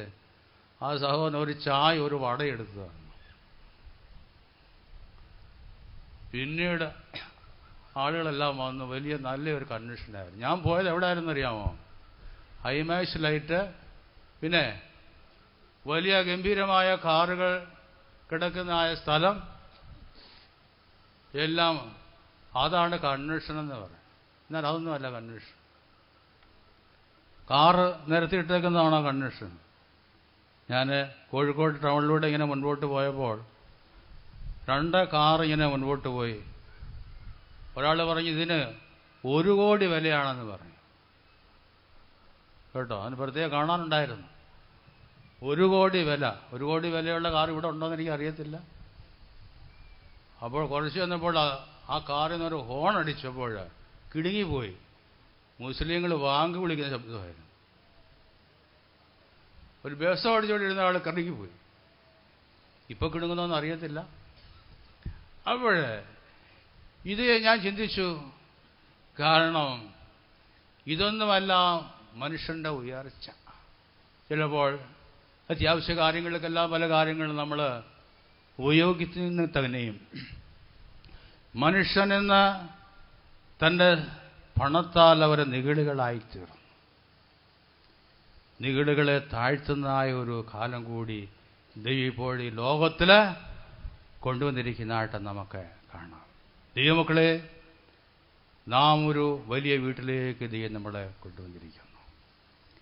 ഈ വീട്ടിൽ വിശുദ്ധ ഉപകരണങ്ങൾ വെച്ചിരിക്കുകയാണ്. നമ്മൾ വിശുദ്ധരായി മാറ്റപ്പെടണം. അതാണ് നമ്മൾ കേട്ടുകൊണ്ടിരിക്കുന്നതായ ദൈവത്തിൻ്റെ വചനം. ഹോളി അഥവാ വിളിക്കുന്ന ഉപകരണങ്ങൾ നിങ്ങൾ ഓരോരുത്തരും, ഞാനും നിങ്ങളും ദൈവത്തിൻ്റെ സന്നിധിയിൽ വിശുദ്ധ ഉപകരണങ്ങളായി മാറ്റപ്പെട്ട് ദൈവം സ്വീകരിക്കുവാൻ മതിയായ രീതിയിലുള്ളതായ അനുഭവങ്ങളാക്കി നമ്മൾ മാറ്റപ്പെടേണ്ടിയിരിക്കുകയാണ്. ഒരു സമയത്ത് നമ്മൾ എങ്ങനെയുള്ളവരായിരുന്നു? കോപാപാത്രങ്ങളായിരുന്നു. അതുകൊണ്ട് ഓർപ്പിക്കുകയാണ്. റോമാലേഖനത്തിൻ്റെ 6:8 വായിക്കുമ്പോൾ കോപാപാത്രങ്ങളായ നമ്മളെ തൻ്റെ തേജസ്സിൻ്റെ ഖനം, റോമർ 9:22-25 വാക്യം ഒന്ന് വായിക്കാം. എന്നാൽ ദൈവം തന്റെ കോപം കാണിപ്പാനും ശക്തി വെളിപ്പെടുത്തുവാനും യഹൂദന്മാരിൽ നിന്ന് മാത്രമല്ല ജാതികളിൽ നിന്നും വിളിച്ച് തേജസ്സിനായി മുന്നൊരുക്കിയ കരുണാപാത്രങ്ങളായി നമ്മിൽ തന്റെ തേജസ്സിന്റെ ധനം വെളിപ്പെടുത്തുവാനും ഇച്ഛിച്ചിട്ട് നാശയോഗ്യമായ കോപപാത്രങ്ങളെ വളരെ ദീർഘക്ഷമയോടെ സഹിച്ചു എങ്കിൽ എന്ത്? നാശയോഗ്യമായ കോപാപാത്രങ്ങളായിരുന്നു നാം. കോപാപാത്രങ്ങൾ പറയുമ്പോൾ എറിഞ്ഞ് ബെൻഹിന്നും താഴ്വരയിൽ കൊണ്ടുടച്ചു കളയേണ്ടതായ കോപാപാത്രങ്ങളായിരുന്നു. എന്നാൽ ആ കോപപാത്രങ്ങളായ നമ്മളെ തേജസ്സിന്റെ ഖനം വെളിപ്പെടുത്തേണ്ടതിനായിട്ട് നമ്മളെ ആരാക്കി തീർത്തു? ഒരു കരുണാപാത്രങ്ങളാക്കി തീർത്തായിട്ട് നമുക്ക് കാണാൻ സാധിക്കുന്നുണ്ട്. ഇതാണ് കരുണയുടെ പ്രമാണം. ഇനി ഒരു പാട്ട് പഴയതുണ്ട്. ദുഷ്ക്രിയയാൽ മനമകന്ന് ദേവാ ശത്രു സമം പിരിഞ്ഞിരുന്നു. ദുഷ്ക്രിയയാൽ നമകന്നു ദേവാ ശത്രു സമം പിരിഞ്ഞിരുന്നു. ശത്രുവിനായുധമായിരുന്നെ നീ പുത്രസ്വീകാര്യം ചെയ്താശ്ചര്യം. ആ കോറസ് എന്ന് പാടാം. ചിലർക്കത് അറിയത്തില്ല, ഞാൻ പാടിത്തരാം. ഏതായിരുന്നു ആദ്യം പാടിയത്? എന്തായിരുന്നു? എങ്ങനെയായിരുന്നു? നമ്മൾ എങ്ങനെയായിരുന്നു? ദുഷ്ക്രിയയാൽ മനമകന്നു ദേവാ ശത്രു സമം പിരിഞ്ഞിരുന്നു.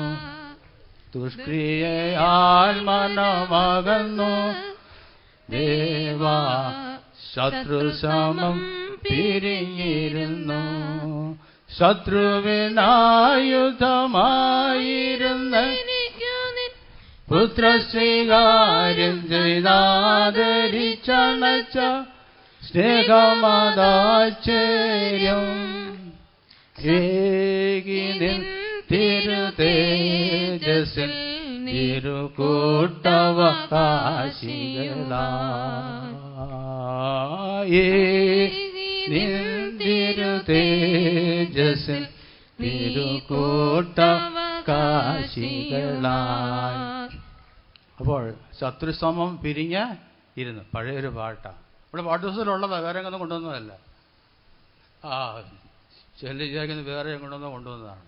അതോ 213 പാട്ടിലുണ്ട്. അപ്പോൾ ശത്രുസമം പിരിഞ്ഞിരുന്നായ നമ്മളെ തേജസ്സിന്റെ കൂട്ടവകാശികളാക്കി തീർത്തതാണ് നമുക്ക്. പിരിഞ്ഞിരുന്നവരായിരുന്നു നാം. നേരത്തെ ക്രൂശിന് ശത്രുക്കളായിരുന്നു. അങ്ങനെയുണ്ടോ? ക്രൂശിന് ശത്രുക്കളായി ദൈവത്തെ ദുഃഖിപ്പിച്ച് ശത്രു സമാനമായിട്ട് ജീവിച്ചവരായിരുന്നു. ഒരു സമയത്ത് അതിക്രമങ്ങളാലും പാപങ്ങളാലും മരിച്ചവരായിരുന്നു. ക്രൂശിന്റെ ശത്രുക്കളായിരുന്നു, പാപികളായിരുന്നു. ആ അനുഭവത്തിൽ നിന്ന് കർത്താവ് നമ്മളെ വിടുവിച്ച് വേദനിച്ചു. ആ അനുഭവം പ്രാപിച്ച കരങ്ങളെടുത്ത് ഹല്ലേലൂയ പറഞ്ഞാണ്. ഹല്ലേലൂയ. എല്ലാം നീതിമാന്മാരായിരുന്നു. എന്നാൽ അങ്ങനെയല്ല, നമ്മൾ ക്രൂശിന് ശത്രുക്കളായിരുന്നു. അതുകൊണ്ടാണ് റോമാലേഖനം നമ്മൾ വായിച്ചത്. അതെ, എന്തായിരുന്നു വായിച്ചത്? കോപപാത്രങ്ങളായ നമ്മളെ തൻ്റെ കരുണാപാത്രങ്ങളാക്കി തീർത്തായിട്ട് നമുക്ക് കാണാൻ സാധിക്കുന്നുണ്ട്. അതുകൊണ്ടാണ് ആ പാട്ട് ഞാൻ പാടിയത്. ഇവിടെ മരിച്ചുപോയ ശമേലുകുട്ടി പഴയ പാട്ട് ഇങ്ങനെ പാടാറുണ്ട്. എനിക്ക് വലിയ ഇഷ്ടമാണ്. ശമേലുകുട്ടി അറിയത്തില്ല, ഇവിടെ ഇരുന്നില്ലേ മരിച്ചേ. പഴയ പാട്ടുകളെല്ലാം പലപ്പോഴും പാടും. പുതിയത് ആവശ്യമാണെന്നുള്ളതേ ഉള്ളൂ. എൻ്റെ പ്രിയ, ഞാൻ നിനക്കായിട്ട് പഴയതും പുതിയതും സംഗ്രഹിച്ച് വെച്ചിരിക്കുന്നുവെന്നാണ് സ്തോത്രം. അപ്പോൾ അതിലടങ്ങിയിരിക്കുന്ന ഒരു തത്വം നമുക്ക് കാണാം. കോപപാത്രങ്ങളായി നമ്മളെ ദൈവത്തിൻ്റെ കരുണാപാത്രങ്ങളാക്കി തീർത്തു. ഇതിനു വേണ്ടി ദൈവത്തിൻ്റെ തേജസ്സിനെ വഹിക്കേണ്ടവരെന്ന് നമുക്ക് കാണുവാൻ സാധിക്കുന്നുണ്ട്. അപ്പോസ്തലനായ പൗലോസ് പറയുന്നു, കർത്താവിൻ്റെ പ്രത്യക്ഷപ്പെട്ട് പറയുകയാണ്, അതെ, ഞാൻ നിന്നെ ജാതികൾക്ക് വേണ്ടി ഒരു കരുണാപാത്രമായിട്ട് നിന്നെ ഞാൻ അപ്പോസ്തല പ്രവൃത്തിയിൽ വായിക്കാമോ? അപ്പോൾ ഒരു ജാതികൾക്ക് ഒരു കരുണാപാത്രങ്ങളായിട്ട് തേജസ്സിൻ്റെ ഘനം വെളിപ്പെടുത്തേണ്ടതിനായിട്ട് ഞാൻ നിന്നെ തിരഞ്ഞെടുത്തിരിക്കുന്ന ഒരു പാത്രമെന്നാണ് അവനെക്കുറിച്ച് പറയുന്നത്. അതുകൊണ്ടാണ് ഞാൻ പറഞ്ഞത്, ഒന്ന്, ഹീനപാത്രങ്ങളെ മാനപാത്രമാക്കി മാറ്റുവാനും മാനപാത്രങ്ങളെ ഹീനപാത്രങ്ങളാക്കി മാറ്റുവാനും ദൈവത്തിന് സാധിക്കും.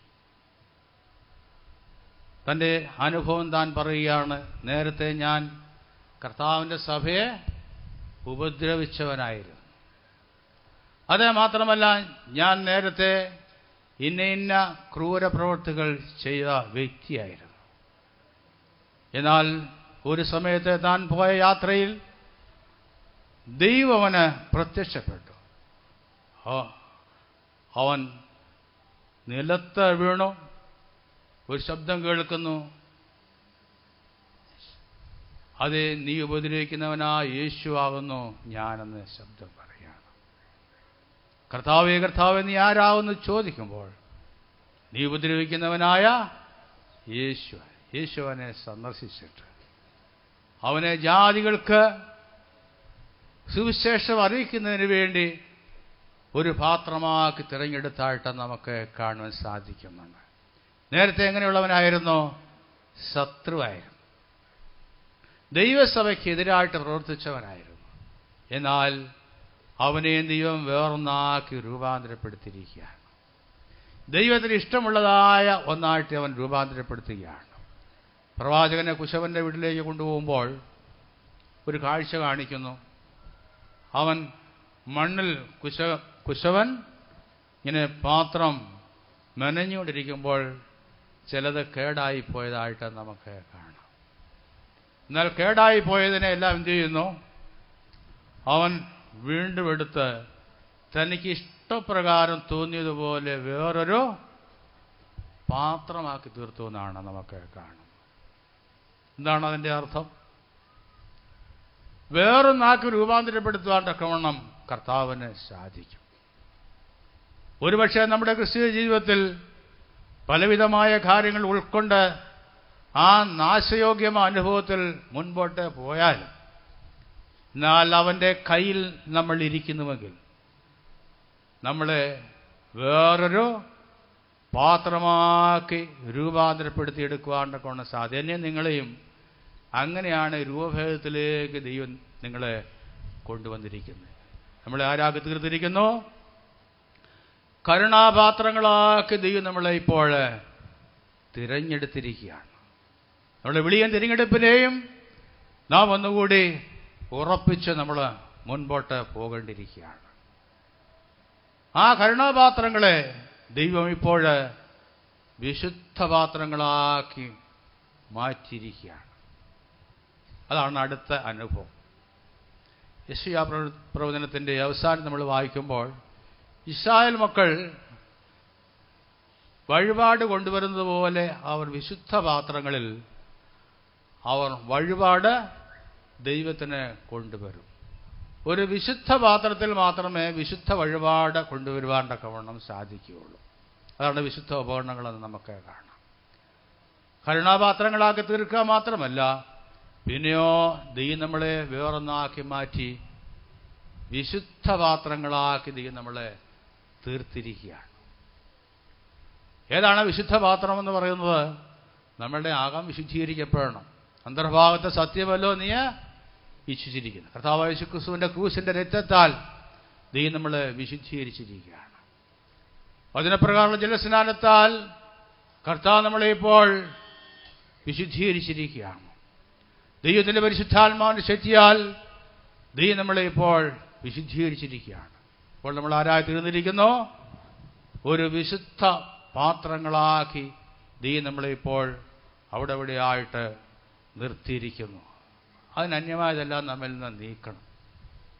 അതാണ് വായിക്കുന്നത്, വിട്ട് കളയേണ്ടതിന് വിട്ട് കളയുമ്പോൾ മാത്രമേ ആ മുദ്ര നമ്മിൽ ഉണ്ടാകുകയുള്ളൂ.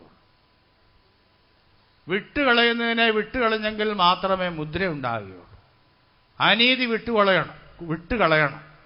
പാപസ്വഭാവങ്ങൾ, ലോകസ്വഭാവങ്ങൾ എന്തെല്ലാം നമ്മൾക്ക് വിട്ടുകളയേണ്ടതായിട്ടുണ്ട്, അതെല്ലാം വിട്ടുകളഞ്ഞിട്ടുണ്ടോ എന്ന് പരിശോധിക്കേണ്ടിയിരിക്കുകയാണ്. പെന്തക്കോസ്ത് എന്നുള്ളതായ പേര് മതിയോ? ഓർത്തുകൊള്ളണം, ലോകമനുഷ്യരിൽ നിന്ന് വ്യത്യസ്തമായൊരു ജീവിതം, ഒരു വേർപാട് ജീവിതം നയിക്കേണ്ടതിനായിട്ട് ദൈവം നമ്മളെ വിളിച്ചിരിക്കുകയാണ്. പുറമേ നല്ലതായിരിക്കും, പുറമേ എല്ലാവിധമായ കാര്യങ്ങളും ചിലപ്പോൾ നമുക്ക് കാണും. കോളാമ്പി നല്ലതാണ്. പഴയ വല്യപ്പന്മാർ കോളാമ്പി എല്ലാം ഉപയോഗിക്കും. അത് കണ്ടിട്ടുണ്ടോ? ഇപ്പോഴില്ല. അതെല്ലാം പുറമേ തേച്ച് മിനുക്കി കൊച്ചുമക്കളോട് പറയും, നല്ലവണ്ണം ചാറ് വിട്ട് തേച്ച് മിനുക്കി കട്ടിൻ്റെ കീഴിൽ വെച്ചേക്കാൻ പറയും. അതിപ്പോഴില്ല, ഞാൻ കണ്ടിട്ടുണ്ട്. എന്നാൽ ആ കോളാമ്പിയെല്ലാം മുറുക്കാൻ തുപ്പല് കൊണ്ട് തുപ്പി വച്ചിരിക്കുക അല്ലേ? ഇതുപോലെയാണ് ചില വീടുകളിൽ ചെന്നാലും. ചിലപ്പോൾ പണ്ടുള്ള വീടുകളിൽ ചെല്ലുമ്പോൾ അവിടെ എല്ലാം മുറുക്കാൻ തുപ്പി വച്ചിരിക്കുകയാണ്, ഭിത്തിയിലും അവിടെയെല്ലാം. ഇപ്പം ഈ കുറേ മാറിയിട്ടുണ്ട് അല്ലേ? നാലും കൂട്ടി മുറുകി അങ്ങനെ മുൻപോട്ട്. ചിലടത്ത് ചെന്നാൽ ബീഡിക്കുറ്റികളെല്ലാം അവിടെ ഇട്ടിരിക്കുന്നതാണ് അല്ലേ? വീടാണ്. എന്നാൽ ദൈവം നമ്മളെ മാനപാത്രമായിട്ട് തിരഞ്ഞെടുത്തപ്പോൾ ഉപേക്ഷിക്കേണ്ടതായ കാര്യങ്ങളെല്ലാം നമ്മൾ ഉപേക്ഷിച്ച്, ത്യജിക്കേണ്ടതായ കാര്യങ്ങളെല്ലാം നമ്മൾ ത്യജിച്ച് മുൻപോട്ട് വരുമ്പോൾ മാത്രമേ നമ്മളെ മാനപാത്രങ്ങളാക്കി ദൈവം മാറ്റുകയുള്ളൂ. അതുകൊണ്ടാണ് അന്തർഭാഗത്തെ സത്യമല്ലോ നീ ഇച്ഛിക്കുന്നത്. അകമേ ശുദ്ധീകരിക്കപ്പെടണം. കർത്താവ് നമ്മളെ ഈ അവസാന നാളുകളിൽ ശുദ്ധീകരിച്ച് നമ്മളെ വേറൊന്നാക്കി മാറ്റുന്നതാണ് മാനപാത്രമെന്ന് നമുക്ക് കാണുവാൻ സാധിക്കുന്നുണ്ട്. ഈ മാനപാത്രമാക്കി മാറ്റുവാൻ ദൈവസന്നിധിയിലേക്ക് നമ്മൾ ഏൽപ്പിച്ചു കൊടുക്കേണ്ടിയിരിക്കുകയാണ്. എപ്പോഴാണ് നമ്മൾ മാനപാത്രമായിട്ട് മാറ്റപ്പെടുന്നത്? ദൈവമക്കളെ, ദൈവത്തിൻ്റെ കരുത്തിൽ നമ്മൾ ഏൽപ്പിച്ചു കൊടുക്കുമ്പോൾ കർത്താവ് നമ്മളെ മാനിക്കും. എന്നെ മാനിക്കുന്നവനെ ഞാൻ മാനിക്കുമെന്ന് ദൈവത്തിന് നമ്മളെ ഓർപ്പിക്കുകയാണ്. കർത്താവിനെ മാനിക്കുന്നവരുണ്ടോ? ദൈവത്തിൽ നമ്മൾ വായിക്കുമ്പോൾ ഒരു കാര്യം കൂടി നമുക്ക് കാണാം. വിവേകമില്ലാത്തവൻ പരിജ്ഞാനമില്ലാത്തവൻ അല്ലെങ്കിൽ വിവേകമില്ലാത്തവൻ ചത്ത നായ പോലെ എന്ന് ഒരു വാക്യമാണ് അല്ലേ? മാനത്തോടെ ഇരിക്കുന്ന മനുഷ്യൻ, ആ വാക്യം അറിയാമോ? മാനത്തോടെ ഇരിക്കുന്ന മനുഷ്യൻ വിവേകഹീനനായാൽ നശിച്ചു പോകുന്ന മൃഗങ്ങൾക്ക് തുല്യം. മാന്യമാണ്, കാര്യങ്ങളെല്ലാം നല്ല മാന്യമാണ്. അതുകൊണ്ടാണ് മാന്യരായ മനുഷ്യരെ ഹീനമായിട്ട് ദൈവം കാണും. ഞാനിങ്ങനെ പേപ്പറിൽ ഒരു ഫോട്ടോ ഉണ്ടോ, ക്രിസ്ത്യൻ പേരുണ്ട്, ഒരു മന്ത്രിയുടെ ഭാര്യയാണ്. ഒരു വർഷത്തിന് മുമ്പ് ഒരു മന്ത്രിയുടെ ഭാര്യയാണ്. അവരൊരു ചൂട്ടും കത്തിച്ചുകൊണ്ട് പൊങ്കാലയ്ക്ക് തീ കൊടുക്കുകയാണ്. ക്രിസ്ത്യൻ നെയ്മുണ്ട്. ഏതാ? ഹിന്ദുക്കൾ നടത്തുന്നതായ പൊങ്കാല വെച്ച പാത്രങ്ങളെല്ലാം ഇങ്ങനെ നിരത്തി വെച്ചിരിക്കുകയാണ്. പേര് പറയുന്നില്ലെന്നുള്ളതേ ഉള്ളൂ കേട്ടോ. അപ്പോൾ നല്ല അണിഞ്ഞൊരുങ്ങി വരുന്നുണ്ട്. ക്രിസ്ത്യൻ നെയ്മൊക്കെയാണ്. കയ്യിലൊരു ചൂട്ട് പിടിച്ചിട്ടുണ്ട്. എവിടെ പോകാമെന്നറിയാമോ? പൊങ്കാല പായസത്തിന് ഉദ്ഘാടനം ചെയ്യാനായിട്ട് പോവുക. എത്ര നാണക്കേടാണെന്ന് പറഞ്ഞു. സ്തോത്രം. അപ്പോൾ ഇതുപോലെയുണ്ട്. വേറൊരു ഫോട്ടോ ഞാൻ കണ്ടത്, ഒരു പള്ളിയിലെ അച്ഛന് ആ പള്ളിമുറ്റത്തെല്ലാം പൊങ്കാലയ്ക്കുള്ളതായ കലങ്ങളെല്ലാം ഇങ്ങനെ നിരത്തി വെച്ചിട്ട് അത് പൊങ്കാല ആചരിക്കുകയാണ്. മാനത്തോടിരിക്കുന്നവരായിരിക്കാം, ക്രിസ്ത്യാനികളെന്ന് പേര് പറയുന്നവരായിരിക്കാം. ക്രിസ്തീയ സമൂഹം എത്രയോ അധോഗതിയിലേക്ക് നീങ്ങിക്കൊണ്ടിരിക്കുന്നു. ഓർത്തുകൊള്ളണം. ഇതോട് ഓർപ്പിക്കുകയാണ്. ക്രിസ്തീയ സമൂഹം ജാതികളെ പോലെ താഴ്ന്ന നിലവാരത്തിലേക്ക് താണ് മുൻപോട്ട് പോകുമ്പോൾ നമ്മളുടെ വേർപാട് ജീവിതത്തെ ഒന്നുകൂടി സൂക്ഷിച്ചുകൊണ്ട് മുൻപോട്ട് പോകുവാൻ നമുക്ക് സഹായിക്കണം. ദൈവം നമ്മളെ മാനിക്കുമോ? പേരുകൊണ്ട് മാനിക്കുമോ? ധനം കൊണ്ട് നമ്മളെ മാനിക്കുമോ? ഒരിക്കലും അവൻ നമ്മളെ മാനിക്കുകയില്ല. നമ്മൾ ആരായിത്തീരണം? അതേ ആകേണ്ടതുപോലെ നമ്മളായിത്തീരണം. ഞാൻ പറയുന്നത് നിങ്ങൾ ശ്രദ്ധിച്ചു കൊള്ളണം. അവർക്ക് ദൈവസന്നിധിയിൽ മാനവും പുകഴ്ചയും ലഭിക്കാനായിട്ട് പോവുകയാണ്. കർത്താവിനെ മാനിക്കുന്നവരെ ദൈവം മാനിക്കുന്നതായ ഒരു കാലം വരാനായിട്ട് പോവുകയാണ്.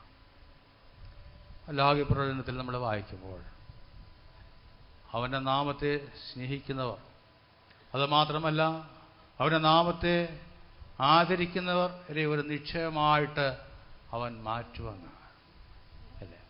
എൻ്റെ നാമത്തെ സ്മരിക്കുന്ന അവർക്ക് ഒരു സ്മരണ പുസ്തകം എഴുതി വെച്ചിരിക്കും. ഞാൻ ഉണ്ടാക്കുവാനുള്ളതായ ദിവസമെന്ന് കാണാം. അതൊരു മനോഹരമായ നിക്ഷേപങ്ങളായി മാറ്റപ്പെടുകയാണ്. വായിക്കാം. ഞാൻ ഉണ്ടാക്കുവാനുള്ളതായ ദിവസത്തിൽ അവർ എനിക്കൊരു നിക്ഷേപമായിരിക്കും എന്ന് സൈന്യങ്ങളുടെ യഹോവ അരുളിച്ചെയ്യുന്നു. ഞാൻ ഉണ്ടാക്കുവാനുള്ളതായ ദിവസത്തിൽ അവർ എനിക്കൊരു നിക്ഷേപം എന്ന് പറയുമ്പോൾ അതിൻ്റെ അർത്ഥം മാനപാത്രങ്ങൾ നമുക്ക് കാണാം. അഥവാ അവിടെ സൂക്ഷിച്ചിരിക്കുകയാണ്. കണ്ടോ, ഭൂമിയിൽ മഹത്വപ്പെടുത്തിയതായ ആ വിശ്വാസി ദൈവത്തിൻ്റെ സന്നിധിയിൽ എത്ര നിശ്ചയമായിട്ട് മനോഹരമായ രീതിയിൽ തേജസ്സിൽ അവതരിക്കും. അനേക സുവിശേഷ വിലക്കാർ ആ സദസ്സിൽ പാനപാത്രങ്ങളായി അവിടെ നിരനിരയായിട്ട് ഇരിക്കുകയാണ്. അനേക വിശ്വാസികൾ പാനപാത്രങ്ങളായിട്ട് തേജസ് അണിഞ്ഞുകൊണ്ട് അവർ നിരനിരയായിട്ട് അവിടെ ഇരിക്കുകയാണ്. ഞാൻ ഉണ്ടാക്കുവാനുള്ളതായ ദിവസത്തിൽ ഒരു ദിവസം വരുന്നു. ഏത് ദിവസമാണ്? ദൈവം നിശ്ചയിക്കുന്ന ആ ഒരു ദിവസം വരാനായിട്ട് പോവുകയാണ്. ആ ദിവസം എന്ന് പറയുമ്പോൾ കർത്താവിൻ്റെ വരവെന്ന് നാം ഈ പകൽക്കാലം ഒന്നുകൂടി ഓർക്കേണ്ടിയിരിക്കുകയാണ്. കർത്താവ് വരുമ്പോൾ അവനോടുകൂടി എടുത്തുകൊള്ളപ്പെടുന്നതായ പാനപാത്രങ്ങളായി നമ്മൾ മാറ്റപ്പെടണം. കള്ളൻ വരുന്നത് നിക്ഷേപങ്ങളെ എടുക്കേണ്ടതിനായിട്ടാണ്. ആ നിക്ഷേപം എന്ന് പറയുമ്പോൾ വലിയൊരു നിക്ഷേപമെന്നേ നമുക്ക് കാണാം. ആ നിക്ഷേപം എന്ന് പറയുമ്പോൾ കർത്താവിൻ്റെ വിശുദ്ധീകരിക്കപ്പെട്ടതായ ആ സഭയെന്ന് നമുക്ക് കാണാം. ആ സഭയെ ചേർക്കേണ്ടതിനായിട്ട് കർത്താവായ യേശുക്രിസ്തു തേജസ്സിൽ വെളിപ്പെടുമ്പോൾ ആ സ്വർഗീയ വീട്ടിൽ നമ്മൾ നിശ്ചയമായി മാറ്റപ്പെടുമോ? എത്ര പേർക്ക് നിശ്ചയമുണ്ട്? മുഴങ്കാൽമേൽ നമുക്ക് ഇരിക്കാം. മാനപാത്രങ്ങളായ അനേകർ ഹീനപാത്രങ്ങളായി മാറ്റപ്പെടുമ്പോൾ ഹീനപാത്രങ്ങളായ നമ്മളെ ദൈവം മാനപാത്രങ്ങളായി തിരഞ്ഞെടുത്തിരിക്കും. വിശുദ്ധ ബൈബിൾ നമ്മൾ പരിശോധിക്കുമ്പോൾ അനേകർ പാപികളായിരുന്നു, അവരെ മാനപാത്രങ്ങളാക്കി മാറ്റി. യേശുവിൻ്റെ ജനനത്തിൻ്റെ ചരിത്രവും ചിന്തിക്കുമ്പോൾ അത് പ്രവേശനം നിഷേധിച്ചതായ അനേകം മാനപാത്രങ്ങളായി മാറ്റപ്പെട്ട് അത് ദൈവരെ മാനിച്ചു. അത് നമുക്ക് കാണാം. ശൗലിൻ്റെ കാര്യം നമ്മൾ ചിന്തിക്കുമ്പോൾ ദൈവനെ മാനിച്ചുവെങ്കിൽ തന്നെയും ദൈവനെ രാജസ്ഥാനത്ത് നിന്ന് തള്ളിയെല്ലാം വിശദീകരിക്കാനുള്ളതായ സമയം ഇപ്പോഴില്ല. ഒരു കൂട്ടർ തള്ളപ്പെടുമ്പോൾ വേറൊരു കൂട്ടരെ ദൈവം തേജസ്സിന്മേൽ തേജസ് പ്രാപിക്കേണ്ടതിനായിട്ട് ദൈവസഭയുള്ളതായ ബന്ധത്തിൽ ഇപ്പോഴെ കർത്താവ് ഇരുത്തിയിരിക്കുകയാണ്. കർത്താവിൻ്റെ വരവേറ്റ് അടുത്തിരിക്കുന്ന നമുക്ക് കണ്ണുകളെ നമുക്ക് അടയ്ക്കാം. ലോകത്താളുള്ളതായ മാനമല്ല നമുക്ക് ആവശ്യം. കർത്താവ് വരുമ്പോൾ അവനോടുകൂടി നമ്മൾ കാണപ്പെടണം. ലോകസംഭവങ്ങൾ കർത്താവിന് പറഞ്ഞ വ്യക്തമായിട്ട് എന്ന് വിളിച്ചറിയിക്കുകയാണ്. നീ ഏതവസ്ഥയിലായിരിക്കുന്നോ ആ അവസ്ഥയിലിരുന്ന ദൈവത്തെ സ്തുതിച്ചുകൊണ്ട് കർത്താവെ ഇന്ന പാപസ്വഭാവങ്ങളിൽ അടങ്ങിയിരിക്കുന്നു, അതെല്ലാം കർത്താവിൽ നിന്ന് പൂർണ്ണമായിട്ട് നീക്കി എന്നെ ഒരു വിശുദ്ധ ഉപകരണമാക്കി മാറ്റണമേ. ഉപകരണങ്ങൾ വിശുദ്ധമെന്നാണ് വായിക്കുന്നത്. ഇസ്രായേൽ വായിക്കുമ്പോൾ നിയമിക്കപ്പെട്ടതായ വെള്ളി ഉപകരണങ്ങളും പാത്രങ്ങളും യെരൂശലേമിലേക്ക് കൊണ്ടുവരും വരെയും. എസ്രായുടെ പുസ്തകം 8:30 വാക്യം കൂടി നമുക്ക് വായിക്കാം.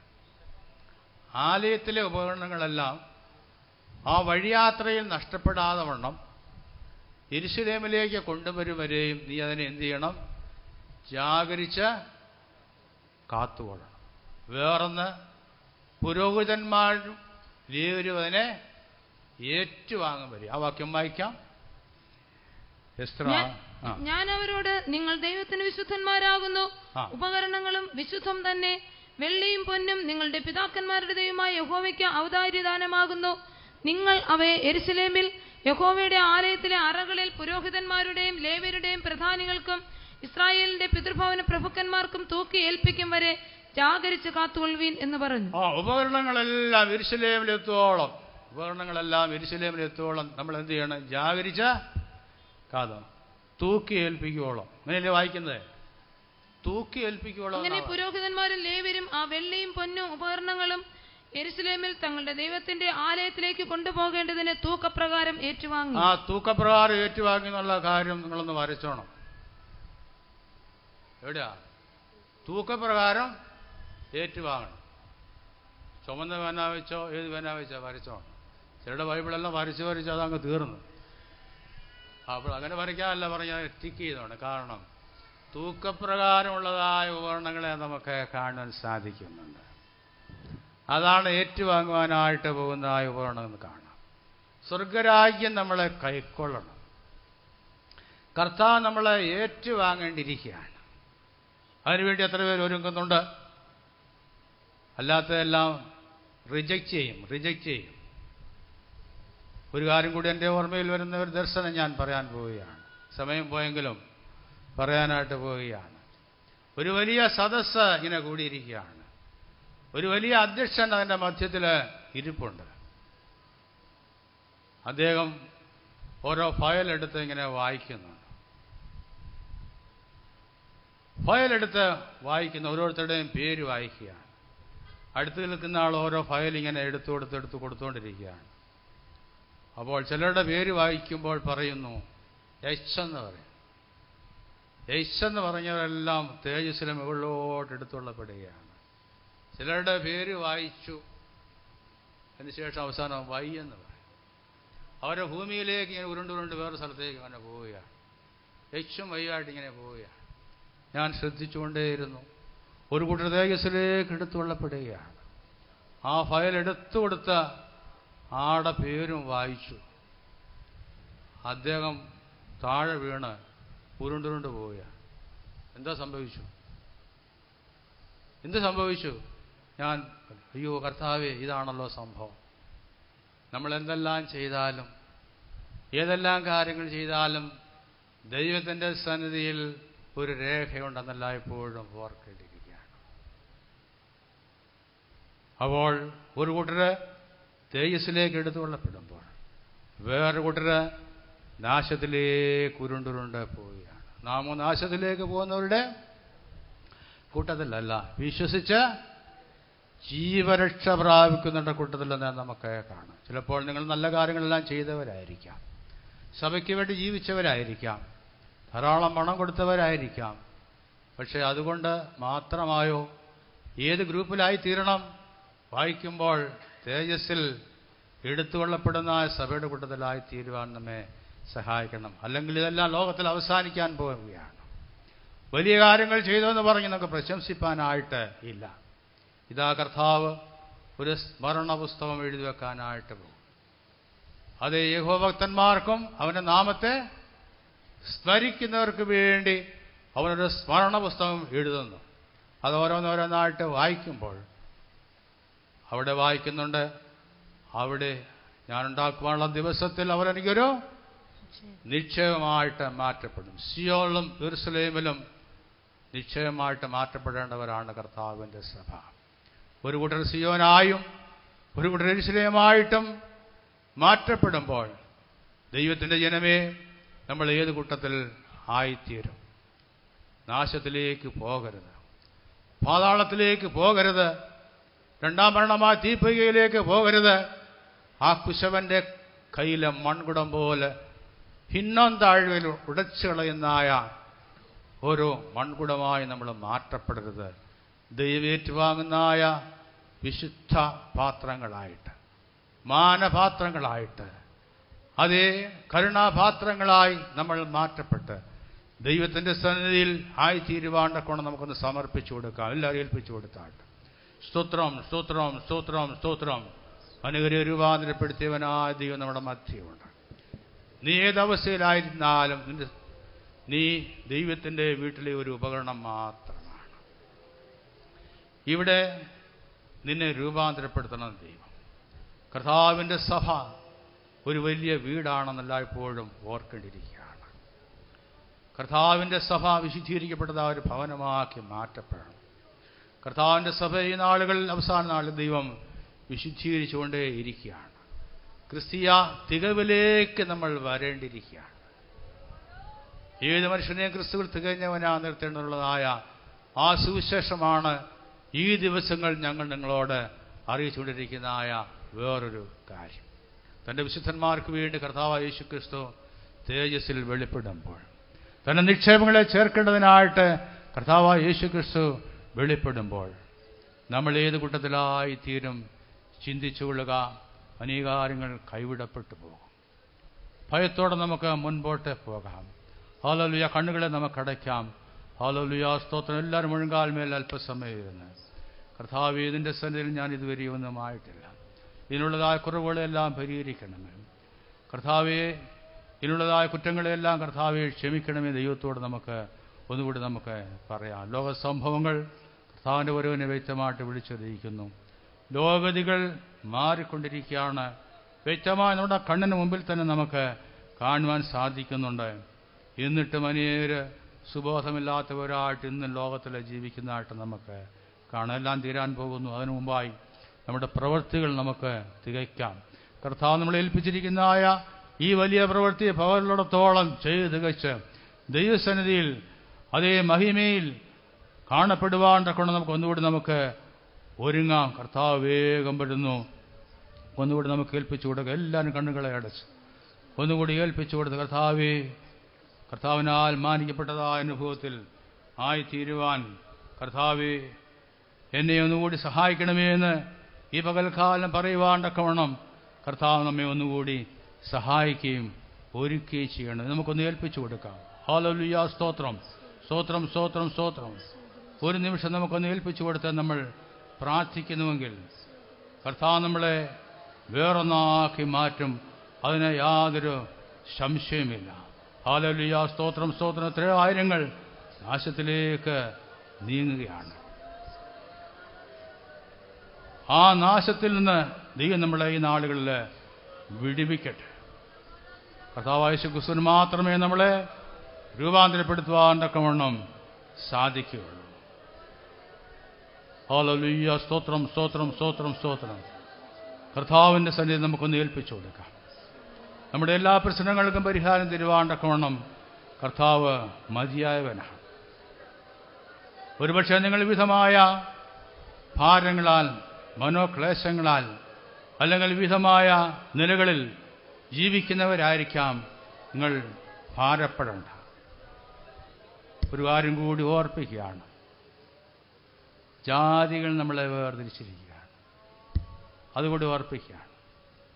കോപാപാത്രങ്ങളെന്ന് പറയുമ്പോൾ അതിൻ്റെ അർത്ഥം ഏതുമില്ലാത്തതായ നമ്മളെ തിരഞ്ഞെടുത്തു. എഫെസ്യരിൽ നമ്മൾ വായിക്കുമ്പോൾ ഇസ്രായേൽ പൗരതയോട് സംബന്ധമില്ലാത്തവരായിരുന്നു. വാഗ്ദത്ത നിയമങ്ങൾക്ക് നമ്മൾ അന്യരും വേറിട്ടവരുമായിരുന്നു. എന്നാൽ നമ്മളെ തിരഞ്ഞെടുത്തു. അപ്പോസ്തലനെ ദൈവം അങ്ങനെയാണ് തിരഞ്ഞെടുത്തത്. ഒരിക്കൽ പത്രോസിന് ഒരു ദർശനം ഇങ്ങനെ കാണിച്ചു. താൻ എത്ര മണി നേരത്താണ് പ്രാർത്ഥിക്കാനായിട്ട് പോയത്? എത്ര മണി നേരത്താണ്? ഒരു പ്രത്യേക സമയത്ത് പ്രാർത്ഥിപ്പാനായിട്ട് വെൺമാടത്തിൽ കയറിയപ്പോൾ ഒരു ദർശനം അവനെ കാണിച്ചു. 4 കോണും തൂക്കിയിട്ടിരിക്കുന്ന ഒരു തുപ്പട്ടി അവൻ സന്നിധിയിലേക്ക് ഇറങ്ങി വരികയാണ്. സ്തോത്രം. നല്ലവണ്ണം വിശപ്പുണ്ട്. ആ തുപ്പട്ടിയിൽ എന്തെല്ലാം ഉണ്ടായിരുന്നു ഒന്ന് വായിക്കാം. അപ്പോൾ ആ മൈക്കിലൂടെ വായിക്കും. ആകാശം തുറന്നിരിക്കുന്നതും വലിയൊരു തുപ്പട്ടി പോലെ 4 കോണും കെട്ടിയിട്ട് ഭൂമിയിലേക്ക് ഇറക്കിവിട്ട ഒരു പാത്രം വരുന്നതും അവൻ കണ്ടു. അതിൽ ഭൂമിയിലെ സകലവിധ നാൽക്കാലിയും ഇഴജാതിയും ആകാശത്തിലെ പറവയും ഉണ്ടായിരുന്നു. എത്രാം വാക്യമാണ്? അപ്പോസ്തല പ്രവൃത്തി 10-ാം അധ്യായം 12-ാം വാക്യം. അപ്പോസ്തല പ്രവൃത്തി 10-ന്റെ 12-ാം വാക്യം നിങ്ങളൊന്ന് ശ്രദ്ധിച്ച് വായിച്ചു കേട്ടാൽ പലവിധമായ സത്യങ്ങൾ നമുക്കവിടെ കാണുവാൻ തക്കവണ്ണം സാധിക്കുന്നുണ്ട്. ഞാനത് പലപ്പോഴും വായിച്ചിട്ടുണ്ട്. കാരണം അവൻ വിശന്നപ്പോൾ എത്ര മണി നേരത്താണ് പോയെ? 6 മണി നേരത്ത്. ഇപ്പോഴെത്ര മണി നേരമായി? ഈ വാച്ച് ശരിയാണെന്ന് അറിയത്തില്ല. ചിലർക്ക് വിശക്കുന്നതായിരിക്കും. എത്ര വിശന്നാലും സമയം കഴിഞ്ഞിട്ടേ വിടുകയുള്ളൂ. അപ്പോഴേ വിശപ്പൊന്നും അല്ലാതെ ഇവിടെ വിഷയം പത്രോസിന് നല്ലവണ്ണം അങ്ങനെയല്ലേ വായിക്കുന്നത്? അവന് നല്ലവണ്ണം വിശന്നു. അപ്പോൾ അവൻ പ്രാർത്ഥിപ്പാനായിട്ട് വെൺമാടത്തിൽ കയറിയപ്പോൾ ഒരു ദർശനം അവൻ കാണുകയാണ്. ആകാശം തുറന്നിരിക്കുന്നത് കാണും. ഒരു തുപ്പട്ടി ഇറങ്ങി വരിക. അതിനകത്തിൽ ലോകത്തിലെ എല്ലാ ജീവികളും ഉൾക്കൊള്ളുന്നു. നാൽക്കാലി, പിന്നെ ഇഴജന്തുക്കൾ, പറവജാതികൾ, ഇതുപോലെ തന്നെ എല്ലാവിധമായ മൃഗങ്ങളും അതിൽ ഉൾക്കൊള്ളുന്നുണ്ട്.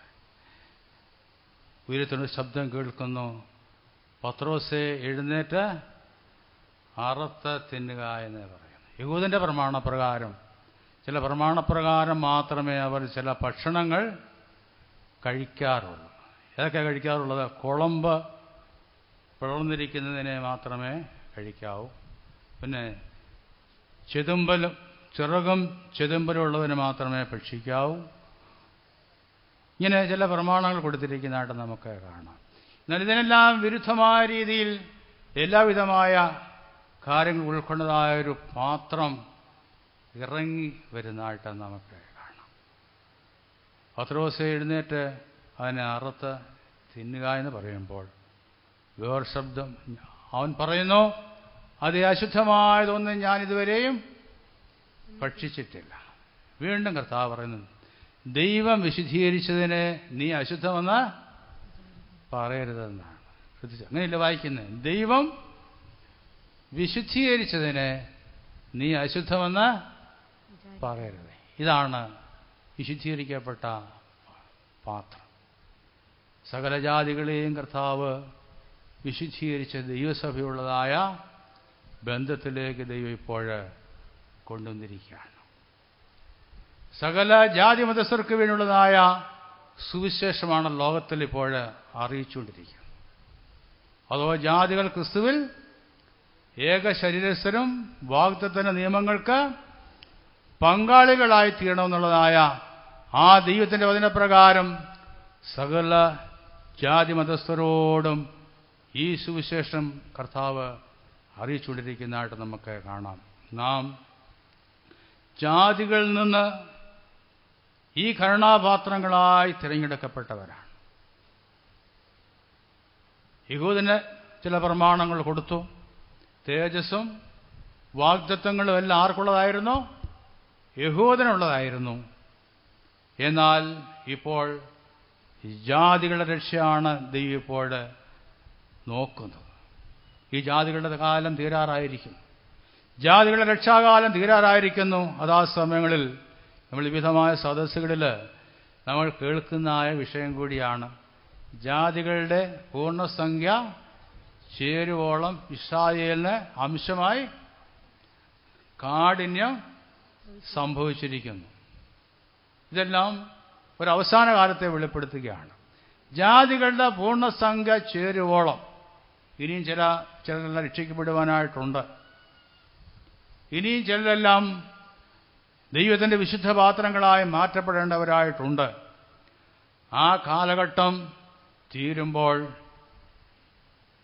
കർത്താവ് തൻ്റെ വാഗ്ദത്തങ്ങളെല്ലാം നിവർത്തിക്കാനായിട്ട് പോവുകയാണ്. നമുക്ക് ഇതെല്ലാം നമ്മൾ മനസ്സിലാക്കിക്കൊണ്ട്, കർത്താവേ, നീ എന്നെ എന്തിനായിട്ട് വിളിച്ചു, എവിടെ നിന്ന് വിളിച്ചു എന്നെല്ലാം നമ്മൾ ഓർത്ത് ദൈവത്തിലേക്ക് നമുക്കൊന്നുകൂടി നമുക്ക് അടുത്തിയല്ല. എല്ലാത്തിൻ്റെ അവസാനം സമീപിച്ചിരിക്കുന്നുവെന്ന് ദൈവനെ നമ്മളെ വീണ്ടും ഓർപ്പിക്കുകയാണ്. നമ്മളൊരു ശ്രേഷ്ഠ ജാതിയാക്കി രാജകീയ പുരോഗതവർഗമായി കർത്താവ് നമ്മളെ തിരഞ്ഞെടുത്തിരിക്കും. ഒരു നിമിഷം കൂടെ കണ്ണുകളെ നമുക്ക് അടയ്ക്കാം. ഇപ്പോൾ നമ്മളുടെ മീറ്റിംഗ് നിർത്താൻ പോവുകയാണ്. സ്തോത്രം. ഒരു നിമിഷം നമ്മുടെ കണ്ണുകളെ അടച്ച് അല്പസമയം നമ്മളെ തന്നെ പരിശോധിക്കുവാനായിട്ടൊരു അവസരം കൂടി നിങ്ങൾക്ക് തരികയാണ്. കർത്താവേ, നീ വരുമ്പോൾ നിന്നോടുകൂടി കാണപ്പെടണം. കർത്താവ്, ഏതുമില്ലാത്ത എന്നെ നീ തിരഞ്ഞെടുത്തുവല്ലോ, ആ ശ്രേഷ്ഠജാതിയാക്കി തീർത്തുവല്ലോ, ആ വാഗ്ദത്തങ്ങൾക്ക് നിയമങ്ങൾക്ക് പങ്കാളികളായി തീർത്തുവല്ലോ. കർത്താവേ, എന്നെ ഇതാ സമർപ്പിക്കുന്നു, നിന്റെ സന്നിധി എന്നെ ഇതാ സമർപ്പിക്കുമെന്ന് പറഞ്ഞുകൊണ്ട് നമ്മളെ തന്നെ നമുക്ക് പൂർണ്ണമായിട്ട് നമുക്ക് ഏൽപ്പിച്ചു കൊടുക്കാം. വിശുദ്ധനായ ദൈവവും വിശുദ്ധീകരിക്കപ്പെട്ടതായ സഭയും ചേർന്ന നിത്യതയിൽ ആ പുതിയ യെരൂശലേമിൽ സിയോനിലും ആരാധിക്കുന്ന നാൾ ഏറ്റവും അടുത്ത് വരികയാണ്. ആ നാളിനായി നമുക്കൊന്നുകൂടി ഒരുങ്ങാം. അതിനായി നീ നമ്മെ സഹായിക്കട്ടെ. കുശവനിൻ കൈയിലെ കളിമണ്ണ് പോലവേ നിൻ തിരുസന്നിധിയിൽ ഞാനിരിക്കുന്നേ. കുശവനിൻ കൈയിലെ കളിമണ്ണ് പോലവേ നിൻ തിരുസന്നിധിയിൽ ഞാനിരിക്കുന്നേ. നിൻ മാനപാത്രമായി നീ മരഞ്ഞിടണോ എൻ പ്രാണനായക നിൻ ഹിതം ചെയ്യുവാൻ. നിൻ മാനപാത്രമായി നീ മരഞ്ഞിടണോ എൻ പ്രാണനായക നിൻ ഹിതം ചെയ്യുവാൻ. കുശവനിൻ കൈയിലെ കളിമണ്ണ് പോലവേ നിൻ തിരുസന്നിധിയിൽ ഞാനിരിക്കുന്നേ. കുശവനിൻ കൈയിലെ കളിമണ്ണ് പോലവേ നിൻ തിരുസന്നിധിയിൽ ഞാനിരിക്കുന്നേ. നിൻ മാനപാത്രമായി നീ മരഞ്ഞിടണോ എൻ പ്രാണനായക നിൻ ഹിതം ചെയ്യുവാൻ. നിൻ മാനപാത്രമായി നീ മരഞ്ഞിടണോ എൻ പ്രാണനായക നിൻ ഹിതം ചെയ്യുവാൻ. കുശവനിൻ കൈയിലെ കളിമണ്ണ് പോലവേ നിൻ തിരുസന്നിധിയിൽ ഞാനിരിക്കുന്നേ. കുശവനിൻ കൈയിലെ കളിമണ്ണ് പോലവേ നിൻ തിരുസന്നിധിയിൽ ഞാനിരിക്കുന്നേ. നിൻ മാനപാത്രമായി നീ മരഞ്ഞിടണോ എൻ പ്രാണനായക നിൻ ഹിതം ചെയ്യുവാൻ. നിൻ മാനപാത്രമായി നീ മരഞ്ഞിടണോ എൻ പ്രാണനായക നിൻ ഹിതം ചെയ്യുവാൻ. നിൻ മാനപാത്രമായി നീ മരഞ്ഞിടണോ എൻ പ്രാണനായക നിൻ ഹിതം ചെയ്യുവാൻ. നിൻ മാനപാത്രമായി നീ മരഞ്ഞിടണോ എൻ പ്രാണനായക നിൻ ഹിതം ചെയ്യുവാൻ. നിൻ മാനപാത്രമായി നീ മരഞ്ഞിടണോ എൻ പ്രാണനായക നിൻ ഹിതം ചെയ്യുവാൻ. നിൻ മാനപാത്രമായി നീ മരഞ്ഞിടണോ എൻ പ്രാണനായക നിൻ ഹിതം ചെയ്യുവാൻ. നിൻ മാനപാത്രമായി നീ മരഞ്ഞിടണോ എൻ പ്രാണനായക നിൻ ഹിതം ചെയ്യുവാൻ.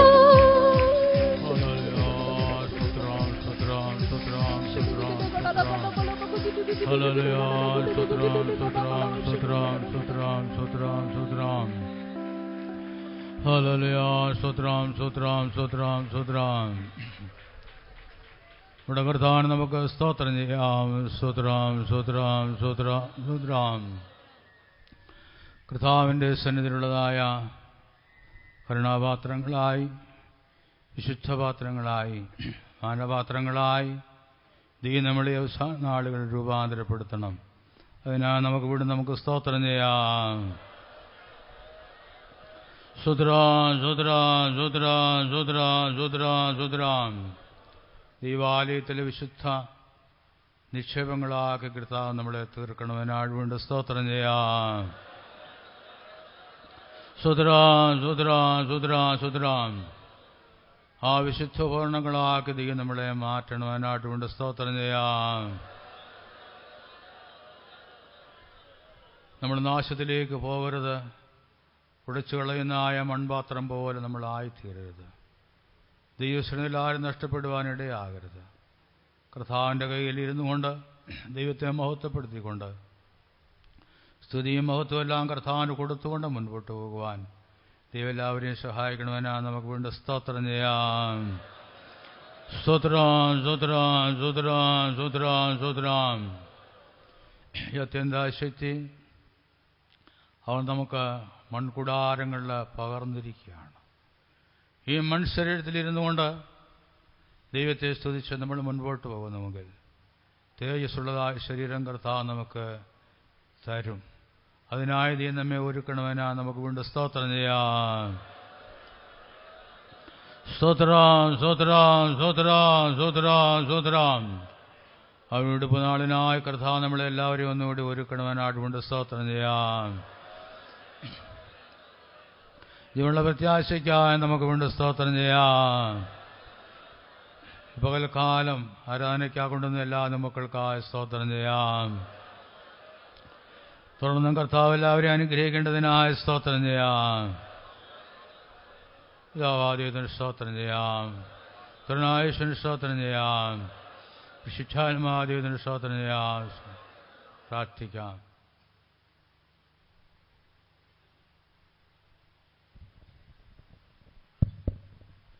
കാരുണ്യവാനും നിത്യനുമായ സ്വർഗസ്ഥപിതാവേ, ഈ അടിയങ്ങളെ സ്നേഹിച്ച് കർത്താവ് ഈ ദേശത്തെ സ്നേഹിച്ച് അടിയങ്ങൾക്ക് ഈ വർഷം ഒരു കൺവെൻഷൻ കൂടി തന്നു. കർത്താവ് അടിയങ്ങളുടെ രണ്ടാം ദിവസത്തിലെ കർത്താവ് പകൽ മീറ്റിങ്ങിലേക്ക് അടിയങ്ങളെ കൊണ്ടുവന്നതിനായി അടിയങ്ങളങ്ങെ സ്തുതിക്കുന്നു, സ്തോത്രം ചെയ്യുന്നു. കർത്താവ് സ്തോത്രം. കർത്താവ് ഈ മീറ്റിങ്ങിൻ്റെ ആരംഭം മുതൽ കർത്താവ് അവിടുത്തെ സാന്നിധ്യം അടിയോട് കൂടെ ഇരുന്നു. കർത്താവ് സ്തോത്രം. ശുശ്രൂഷകളെല്ലാം ഫലമേറ്റ് അനുഗ്രഹമാക്കി തീർത്തതിനായി കർത്താവ് സ്തുതിക്കുന്നു, സ്തോത്രം. കർത്താവ് സ്തോത്രം. കർത്താവ് ഈ പോൽക്കാലം അടിയങ്ങൾക്ക് നൽകപ്പെട്ട കർത്താവ് ആലോചനകൾക്ക് ഏറ്റവണ്ണം കർത്താവ് സ്തോത്രം. ഒരു വീട്ടിൽ കല്ലും മണ്ണും ഇരുമ്പും മരവും കൊണ്ടുള്ള പാത്രങ്ങളും കർത്താവ് സ്വർണവും വെള്ളിയും കൊണ്ടുള്ള പാത്രങ്ങളുണ്ടെന്ന് കർത്താവ് അവിടുത്തെ വചനം മുഖാന്തരം അടിയങ്ങളോട് ഇടപെട്ടതിനായി അടിയങ്ങളങ്ങെ വാഴ്ത്തുന്നു. കർത്താവ് സ്തോത്രം. ഇവയിൽ കർത്താവ് ഇന്നെല്ലാം കർത്താവ് അകന്ന് കർത്താവ് തന്നെത്താൻ സൂക്ഷിക്കുന്നവൻ ഉടമസ്ഥന് പ്രയോജനമുള്ള പാത്രങ്ങളായി അത് മാറുന്നുവെന്ന് കർത്താവ് അവിടുത്തെ വചനപ്രകാരം അടിയങ്ങളെ ഓർമ്മിപ്പിച്ചതിനായി അടിയങ്ങളെ സ്തുതിക്കുന്നു. കർത്താവ് സ്തോത്രം. കർത്താവ് സ്തോത്രം. കർത്താവ് ലോകത്തിൻ്റെ മാലിന്യങ്ങളാൽ കർത്താവ് സ്തോത്രം. കർത്താവ് വിശുദ്ധജനം ഈ നാളുകളിൽ കർത്താവ് മലിനപ്പെട്ട് കർത്താവ് പ്രയോജനമില്ലാത്ത പാത്രങ്ങളായി മാറിക്കൊണ്ടിരിക്കുന്ന കർത്താവ് ഈ നാടുകളിൽ കർത്താവ് അടിയങ്ങളെ ഓരോരുത്തരെയും അടിയങ്ങളെ കാത്തു സൂക്ഷിച്ചുകൊണ്ട് കർത്താവ് അവിടത്തേക്ക് പ്രയോജനമുള്ളവരായി കാണപ്പെടുവാൻ കർത്താവ് അവിടുത്തെ വരവിനായി ഒരുങ്ങി നിൽക്കുവാൻ അവിടുന്ന് കൃപ ചെയ്യേണ്ടതിനായി പ്രാർത്ഥിക്കുന്നു. അതിനാവശ്യമായ കർത്താവ് ആലോചനകളാൽ ഈ പകൽക്കാലം അടിയങ്ങളെ ഓർമ്മിപ്പിച്ച് ഉണർത്തിയതിനായി സ്തോത്രം. കർത്താവ് സ്തോത്രം. വൈകിട്ട് നടക്കുന്ന കർത്താവ് മീറ്റിങ്ങിനെ അവിടുന്ന് ഫലമേറ്റ അനുഗ്രഹം തീർക്കും. കടന്നുകൊണ്ട് തക്ക സമയത്ത് കൊണ്ടുവരും. സ്തോത്രം. കർത്താവ് ദേശത്തോട് അവിടുന്ന് ഇടപെടും. കർത്താവ് സ്തോത്രം. വരാൻ പോകുന്ന ന്യായവിധിയിൽ നിന്ന് വിടുവിക്കപ്പെട്ട് കർത്താവ് നിത്യരക്ഷ പ്രാപിപ്പാൻ ഓരോരുത്തരെയും അവിടുന്ന് പ്രാപ്തന്മാരാക്കി തീർക്കും. കൂട്ടത്തെ അവിടുന്ന് പരമേറ്റ അനുഗ്രഹിച്ചതിനായി സ്തോത്രം. ശേഷിതനാം തിരുസാന്നിധ്യത്തിന്റെ മറവിൽ കാത്ത് കർത്താവ് ഇനി നടക്കുന്ന കൂട്ടങ്ങളെല്ലാം അവിടുന്ന് പരമേറ്റ അനുഗ്രഹമാക്കി തീർക്കും. സമ്പന്ന താഴ്ത്തുന്നു അടിയങ്ങൾക്ക് ജീവൻ യേശുവിന്റെ നാമത്തിൽ തന്നെ. നമുക്ക് വീണ്ടും സ്തോത്രം ചെയ്യാം. സ്തോത്രം. കർത്താവായ യേശുവിന്റെ കൃപയും പിതാവാദ്യത്തിന്റെ സ്നേഹം പരിശുദ്ധാത്മാവിന്റെ സഹവാസവും കൂട്ടായ്മയും നല്ലവരോടും കൂടി എല്ലാ സമയത്തിരിക്കുമാറാകട്ടെ. ലീലിയാൻ